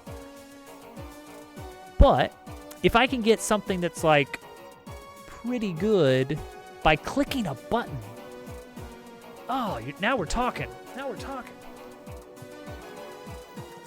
Yeah, let's adjust this sky a bit because it's supposed to be a lot more yellow. Goob, welcome in. Thank you for the raid. An average raid. That is one mean raid. Good, thank you for the raid. No, I've done a little bit. I've done a little bit of shaders. Some vertex stuff, a little bit of fragment stuff. The stuff that uses like screen space, like magic that uses like depth buffer. This is a 3D game. Do I have a trailer built in here? Because that would like really make this super cool. That I don't have the trailer built in here. Wait, but I have the file. Do I have the file? I'm a good streamer. I'm such a good streamer, everybody. That's the pre-trailer. Oh wait, this is the good trailer, I think. Now, let's all watch the trailer while I try to collect my thoughts. There we go. Boom. This is the game. Oh, it's loud, isn't it? Midstream propaganda. Let's go. Yeah, I'm making Paper Mario, by the way. It's not really Paper Mario. It's my own game called Paper Robot, and it's better than Paper Mario. Why? Because you see, in Paper Mario, they stopped making good Paper Marios in the early 2000s. The last good Paper Mario was Thousand Year Door on the Nintendo GameCube. And then Nintendo was like, you know what? Let's try something different. And so they made Super Paper Mario, and that was a good game. It was cool. It was a fun story, great music, interesting locations, but it wasn't a Paper Mario game. That was the one. That was Super Paper Mario. I thought it was very interesting, but no. I think it was on the Wii. The problem was. No turn-based combat in Super Paper Mario. They just dropped it completely, which was one of my favorite parts. It's such a good system. I want more yellow. Yeah, there we go. More yellow. Okay, that looks a lot better. 3DS had I think Sticker Star was on 3DS. And that they just went further from the original formula. They brought back more traditional 3D environments for Paper Mario, but the turn-based combat was now all item-based. You had to purchase items, and once you used it, it's gone. And then origami. Well, then there was Color Splash. That's a whole nother thing. Ad's about to start. I'm gonna snooze it, I guess, because we got new people here, and I want to soapbox a bit, because I have opinions. Origami King, beautiful art, beautiful music, decent locations, I'd say. Locations, solid 4 out of 5. 4 out of 5 on interesting locations. Maybe 3.5. Plot. No plot. No good plot to speak of, unfortunately. Writing, good writing. Paper Mario games, consistently good writing, no complaints. Battle system. Nope, they got rid of it. You know what we're doing for battles now in Origami King? We're playing ring spin puzzles. Terrible. So anyway, I'm making a classic Paper Mario style 2D 3D switcher. Yeah, that was Super Paper Mario on the Nintendo Wii. The fairy was Tippy. Yep, that's the one. Peach, Bowser, and Mario, and Luigi. Everyone forgets Luigi. Poor Luigi. Yeah, I thought that was a fun platformer action game. I don't know why they tried to ham-fist it into an RPG mode game. Like, you are playing Mario, you are jumping on enemies and kicking turtle shells. Why are we keeping track of HP? Very weird. Oh, my Nintendo Wii has a problem with the disc drive, I think. It's not looking good. Not looking good. Oh, congrats, Al. Al, look at this desert now. Get into this desert and take a look at this. Do you feel lost in the desert now? Do you feel like, oh gosh, where do we go now? Let me in there. Let him in. Let him in. Okay. This rock, I think, turned out really good because it's made of so many different rocks. This is just like one rock, so it's fine. So there's an interesting idea. So the big weird thing about Chapter 3 is we're representing it as like a board game while you're exploring the desert. Because I'm not going to have you actually hold left on the controller for 10 minutes to get to the next area. Hi, Maury, welcome in. I will say that it looks like... Okay, so dunes, I'm not going to say there's not dunes, but this is more of like Arizona, Utah, New Mexico desert than Egypt. So if anything, we'd want like mesas and plateaus. Yeah, Al. Yeah. And I think we could do this. I need to open Blender again. All right, so we made these cheap ones. Oh, actually, I wonder if I could just use the tippy top of one of these for like a backdrop, a distant backdrop. Cracked floor, then. Oh, geez, maybe do some bump mapping or something. Maybe we'll consider it. Let's try doing something silly here. Let's take one of these, not the boulder, not you, not the arch. Let's take this pinnacle piece we made. Okay, yeah. We'll see you again. Don't you worry. Till we meet again. Have a good night. Take this material here. Paste it on. There we go. Let's see what this would look like if this was like...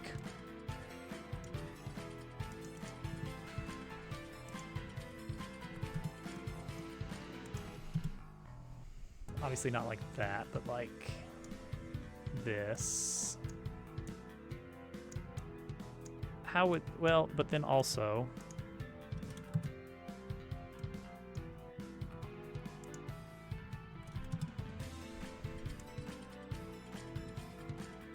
not that big, but like this, vaguely like this. What does that look like when it's in the depth of field magic? What do we get here? Jeez, okay, hang on. Hold on, too big.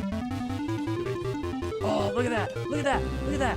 Oh, hello, thank you. Thank you for the gift sub. Aw, Friska, thank you. That's very kind of you. I appreciate that. There's the money. All right. My cut from Twitch. I'm putting those dollars straight towards. What do we get? And the music will be that much nicer.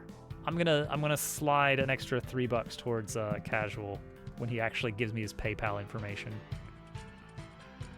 I've been badgering him. You want shaders? I got some. You know what? You come by next time and I'll show you some of the shaders that I've made. Cause I'm proud of the crappy ones that I've made myself and not just copy pasted. That looks good, right? In the distance, that's not bad at all. Yeah, I like that. This is not going to be an everywhere thing, but oh geez, and with it just being on the side there, you know what it does? It kind of gives you that curvature effect of like that's really far away, like that's past the horizon. Have a good night. Hardly know her. Waka waka. All right, let's try lowering it just a smidge more. No, I kind of like it being more like that. Oh, that's good. With the blur, I love that the depth of field. Yeah, it is, isn't it? But it's not. Well, I mean it is, but we're not cheating it. It's not like a Super Nintendo game where we're like manually moving the background at a different speed. It actually is that far back. That's pretty good. Okay, so here's the challenge that we have ahead of us. So we have this room, well, this scene, let's say, in the desert, and it represents one small area in the middle of nowhere that has like a small point of interest. We're gonna say it's like this hex over here. Yeah, how do you exit the screen? That's actually the question, is how do we tell the player where the boundary is? Like once you cross this point, you have exited. I've got these rocks here that I was thinking like, okay, something like that vaguely would be good for like the backdrop to say like, okay, once you go past a pair of big rocks, it's like, okay, that is the screen transition zone where you go back on the wagon and get back into exploration mode. Yeah, I want to do exits on all sides for most of these rooms. Why did you decide to use Godot instead of Unreal Engine? I'm scared of C++. I'm a C# boy. I need my C#. But actually, I didn't even end up using C# for Godot anyway. I ended up learning GDScript because, I mean, Python it's okay. I don't want to make the Python people upset, because if I upset the Python people, they'll be really upset. But Python is okay. Python is okay, actually. C++, I don't know. I don't know what it is about it. I guess it's like, I don't know. Maybe I got bit by C++ as a child, and it's always scared me ever since, even though it's actually a good language that's very powerful. But the other option in Unreal is, what do they call it? Blueprint? Is that what Blueprint? Is that the thing? C-. I hate the idea of node-based logic for like development. Blueprints. I get that it is. There are. That's a good point, Dupu. It's like Scratch. What is that the MIT language? With like the little, yeah, hang on. No, geez. I looked up an image, and this is gonna make my point sound really mean. I assure you this is not what I'm trying to say. Okay, this is Scratch. Where you, instead of writing code line by line, you have these little puzzle pieces that you like snap together. That's an insult, master. This is me throwing shade on all the Blueprint people. No, it's like little puzzle pieces that you can snap together, and like loops. You need to put the little. It is like for little children. No, okay, but this is. Think about like this kind of logic, all right, where it's node based, where it's like you've got a massive pool of function calls and stuff. I just realized we're in ads. I've been ranting for a minute, and Vander may not even be able to hear me. Where you're in like, you've got this massive pool of nodes that you can add to your code, and then you have to drag and connect them and select your variables. And think about how much that would require to do like a little foobar function of like print the numbers 1 to 100, and if it's divisible by 3, print foo. Yeah, you know the rest. I could smack that out really quick by just typing it. If I have to like sit there and like, okay, right click, add node, I want to add this node, and then drag that to here, and like, I can do it in this kind of setup, but it would take me so much longer because I have code writing like imprinted on my brain now. Anyway, that's my flimsy excuse.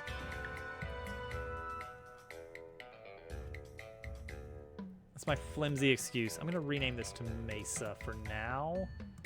I don't know if this is going to actually, well, actually that's pretty big. That might, I don't want you to be able to see this from the side ever. So we'll hope that that never happens. Anyway, that's my answer. I'm sorry you couldn't hear any of it. I'll explain it again after the ads are over. Thanks, Twitch, for letting me stream. Okay, so you got a little house here. Building. I'm sure I've got a building.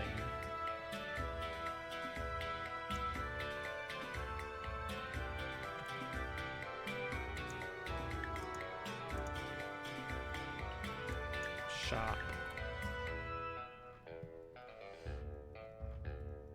Shop. Sure. There we go. All right. Just shop. Okay, so we got like a shack. Oh, maybe it should be built out of shipping container. No.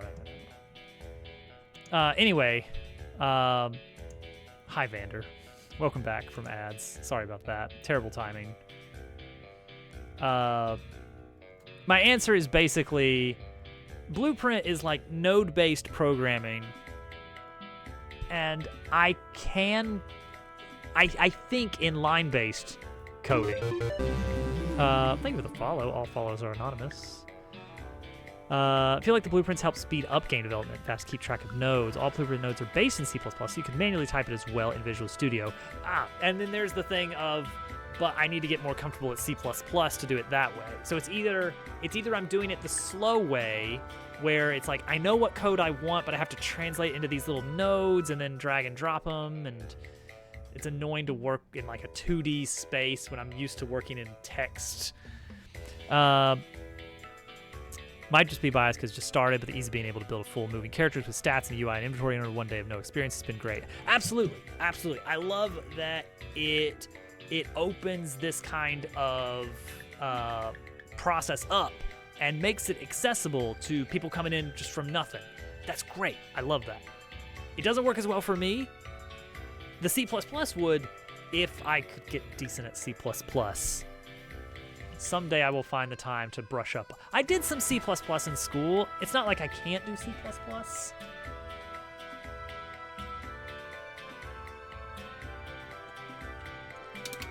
that is worth pointing out. GermDov has been having some serious problems with Godot, the cult of Godot. AI-based help for game development. I don't love the idea of AI stuff. I mean, I'm not going to outright say, oh, it's always bad and it will always be bad. In its current state, it is a different... It's like a different type of search engine to a degree. I don't know where it's going to go from here, but in its current state, it's like, it feels... I don't know. I don't feel great about using it based on how it has been created and how it is getting... It's just like flooding all spaces.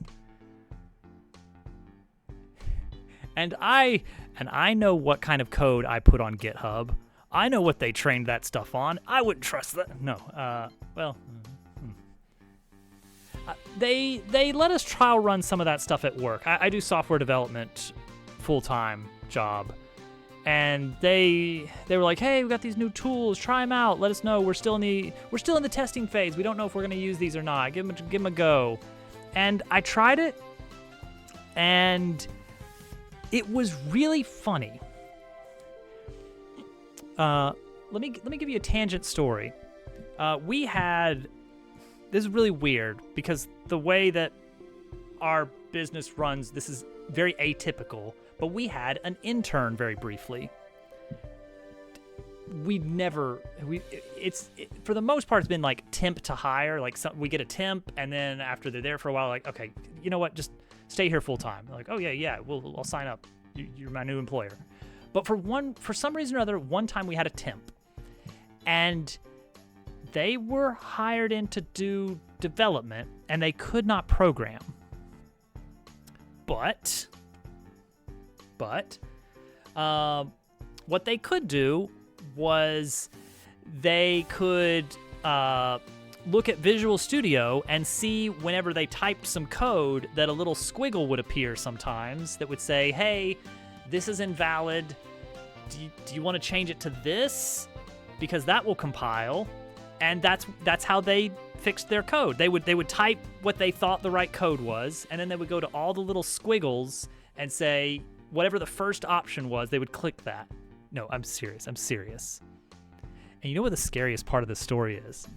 The scariest part was the company extended him an offer to be a full-time employee. For reasons that I don't think I should disclose, he was unable to accept. But he was definitely going to. Anyway, all that to say, when I tried the AI coding assistant stuff, that is what it looked like. It was like I was looking at the code it generated, and I was thinking like, that's not right, but it's wrong in a very interesting way that shouldn't be possible. If you were coding, you would not be able to make this mistake. I think a lot of it is, I think the experience I've had with AI is very similar to a lot of other professionals, which is AI looks really cool and seems very powerful until you try to use it for something you actually know about. You know? Like, once you use it for something you know about, you start to see the cracks and realize, oh, this is like that intern that was basically just keyboard smashing until the code stopped giving him little squiggles. So it's like, I start to see like, oh no, I can see how this is a problem. I can see how this is going to be a problem. Is I can't trust it. It's like I could use it for stuff, but I think that might be where it ends up finding a niche of like stuff that is easy to verify.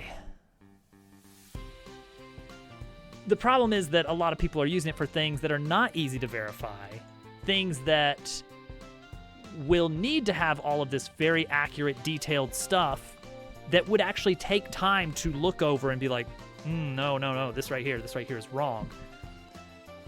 And as a result, it's getting rushed out into a lot of places where it seems very inappropriate to use it.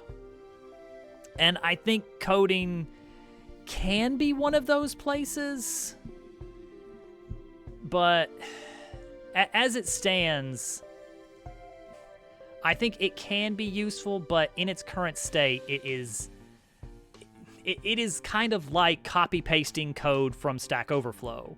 If you know what you're doing already and can verify that, yes, that is the code I need, then yes, there is something to it. There is something to that. But if you are not at the level of skill where you can recognize those problems, something might work for a bit until you get to this weird case that you don't even know about because you don't yet have the skills to recognize that sort of thing. I hope that makes sense. Oh, yeah, yeah. Basically, you cannot trust it as an expert. That is my simplified opinions on AI. Is I don't like using it because I can't trust it as an expert on this. It is equivalent to Googling your question and copy-pasting the first result without seeing if it even answers your question at this stage. Maybe it's going to be better. Maybe the diminishing returns become even more diminishing and it fizzles out. For now, there's a lot of money being poured into it and a lot of hype, and so it's going to keep happening for a bit, and I don't know what's going to happen after that.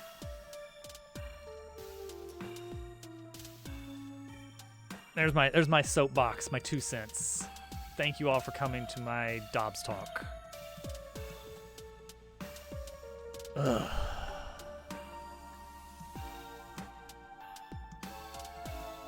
We had some guy in here a few months ago that I'm pretty sure the chatter was AI. Well, but like manned AI. Like it was someone testing their code. I can't verify it. But that's a scary thought. That's true, and I can't, unfortunately, I can't make that joke work in a spoken voice. That's a text-only joke.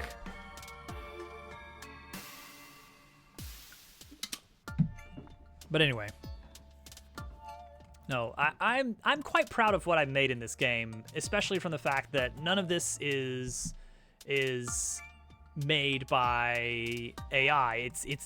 I drew these textures, I modeled these objects, I coded the movement and all of this, and I feel very proud about that. All right, let's actually get some work done. I feel very proud about this mesa. Yeah, it's like I know I did this. I did that bit. Who was I doing that bit? I don't even remember. Was it Germdove or was it Dupu today? I assumed it was Germdove. It probably was. Do great. Yes, I'd love to discuss how we can blah blah blah blah blah. Whether you want to do da-da-da or da-da-da, I'm ready whenever you are. Something like that. The really generic, sanitized AI speak. It's so silly. Okay, so you got like a shack in the desert. It's not gonna be this shack. This is from somewhere else in the game. Get me out of here. And then there needs to be some obvious delimitation. Something that shows very clearly, like, this is the edge of this area.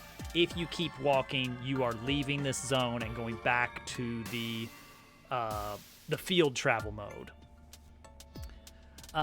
We could do like a slightly different color of ground. We could do like a little bit of a different texture entirely. A little bit like a little ledge. little rocks. I don't want to block you off with walls, invisible or otherwise, in these zones. But I do want to make it very clear where the edge is. So let's try... Could do dotted lines.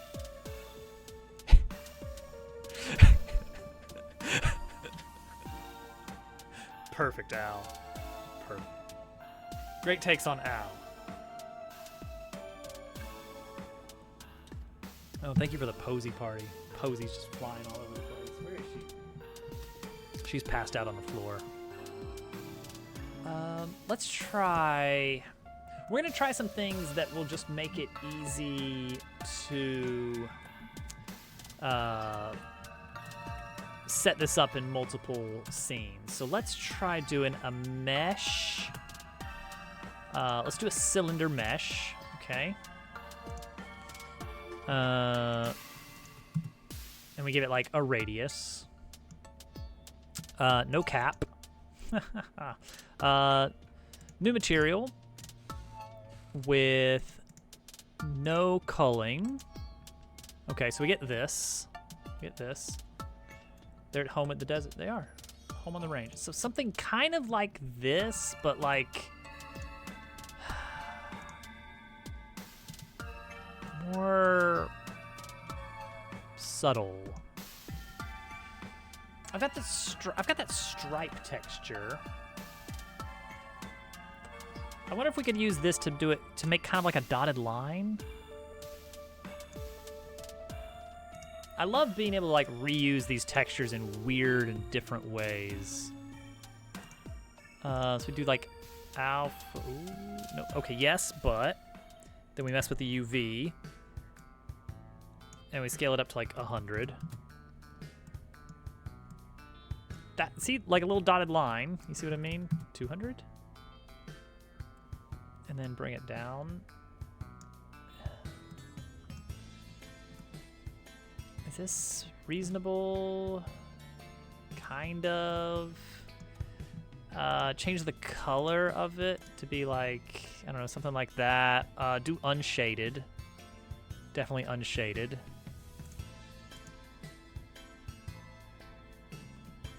How does that look? Let's see if that's any good. Is there any reason to ever not use Jolt? I was running into something really weird the other day, and I was trying to figure out if it was Jolt, and it wasn't Jolt, but no, Jolt was an alternate for a while, and then they actually kind of integrated it into the engine, and now it's just the default physics engine.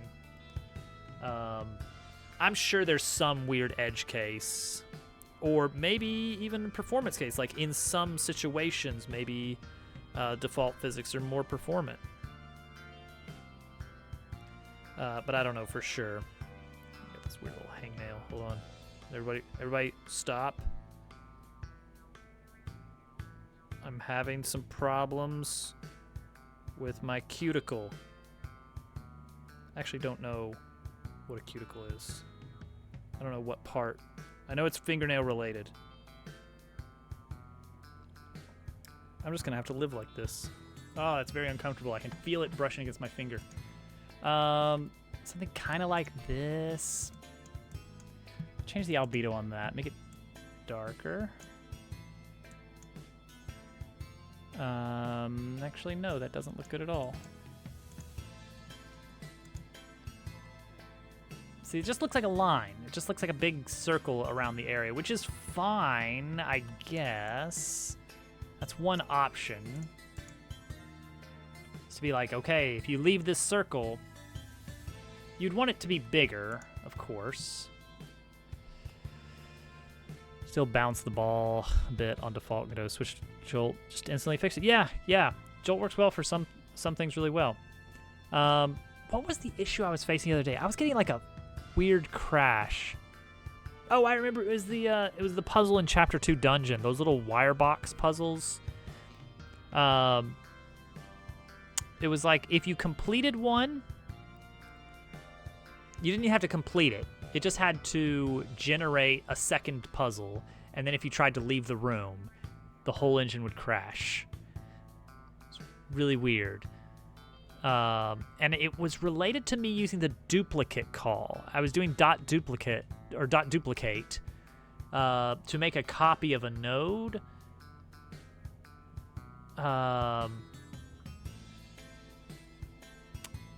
And I didn't need to. It was something I could new up. It was like a CSG sphere, but I was like, it makes more sense for me to just duplicate the node rather than create a new sphere and copy the material over and the scale over. But when I removed the duplicate call and replaced it with just newing up a fresh CSG, everything worked, and I have no idea what was causing that. It was super weird. Okay, maybe the scale is what's weirding me out. Maybe something like this, like bigger lines.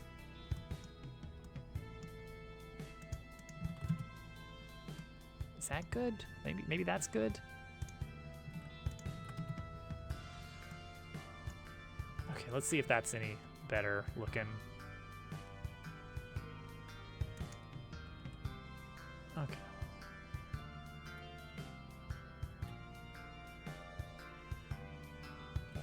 What if it fades in and out as you approach? You know? Like it's completely transparent when you're towards the middle, but then as you get close-ish, it kind of like I don't like that it's like completely thin on the edges though, because if you're coming at the side, it kind of makes it, you just kind of have to imply where it is. I mean, it's still doable, but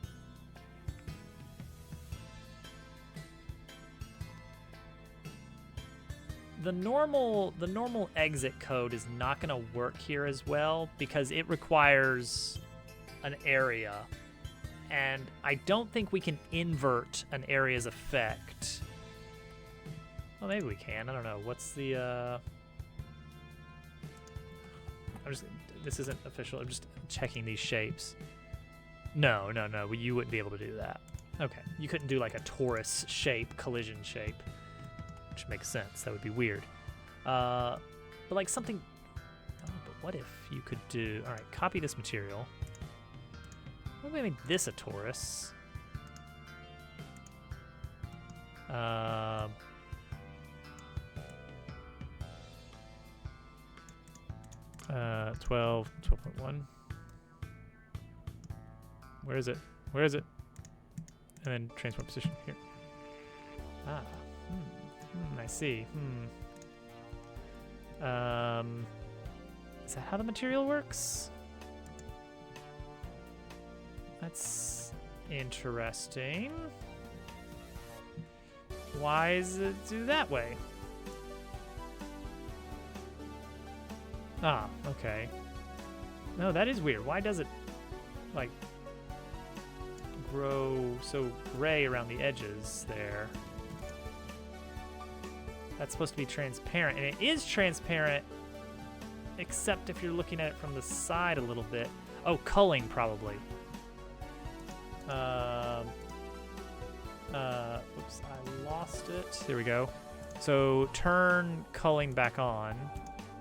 Well, that seemed like it helped, but it's still not there. This is weird. This is weird, right?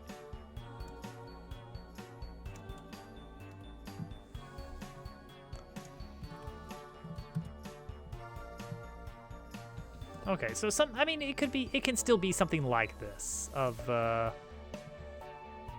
something kind of. Why is it like? Where is this banding coming from? What is that? What is that shadow coming from? Why does it appear? I'm so confused by that. That shouldn't be how that renders. I could do CSG cylinder with a big CSG cylinder taken out of the middle of it. So we could get kind of a donut, but that still kind of does the same problem. What other potential? No, that's pretty much it. Okay. Go back to the circle.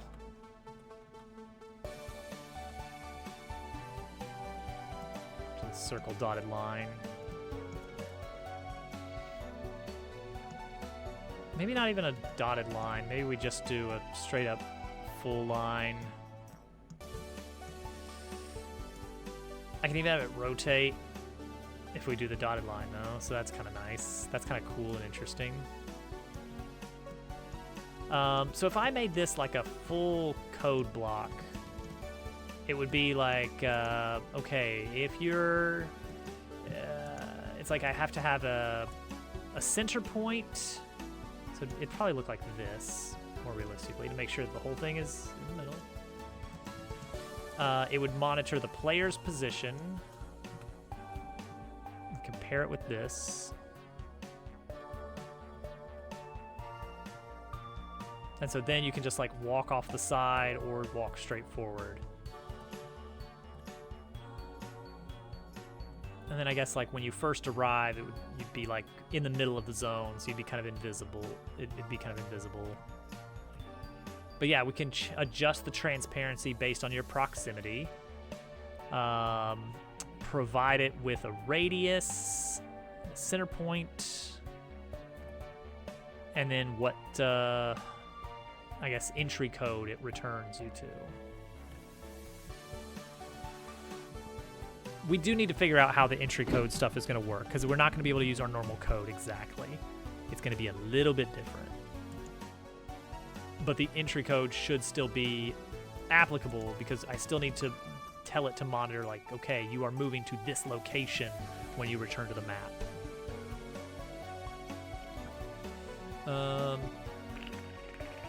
Yeah, we'll figure something out. Oh, and then, like, what if you're going on a different direction, you know? It would be really cool if it would let you, like, go. This would require some planning. But kind of the vague idea being,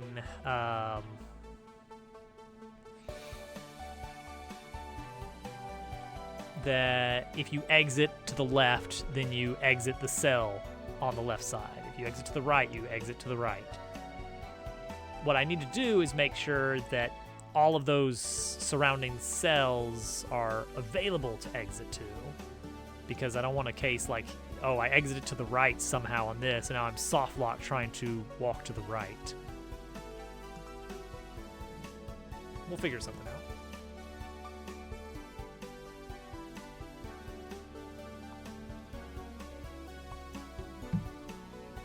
Yeah, probably pick whichever hexagon is closest to the angle you exit from. Oh, it's going to be interesting. Probably going to have to manually generate some exit codes. Okay, there's some interesting problems. There's some interesting problems here to play around with. We did some good 3D modeling tonight. I absolutely love the... here, delete this. I absolutely love the backdrop here. That big blurry mesa is really good. The stones, yeah, that's fine. That's fine for what we're going to need them for. I think it looks really good with that triplanar texture. That actually turned out a lot better than I expected. So hooray for that. So yeah, let's go. I think we're going to go see Photon tonight. Yeah, it was really good. Heck yeah. I'm gonna let the ads play out, and then we're gonna head over there. High short, buy short. Okay, takeaways. We're gonna need a covered wagon. We're gonna need to come with a character that is managing some expedition out in the desert. Ideally, small, angry fellow.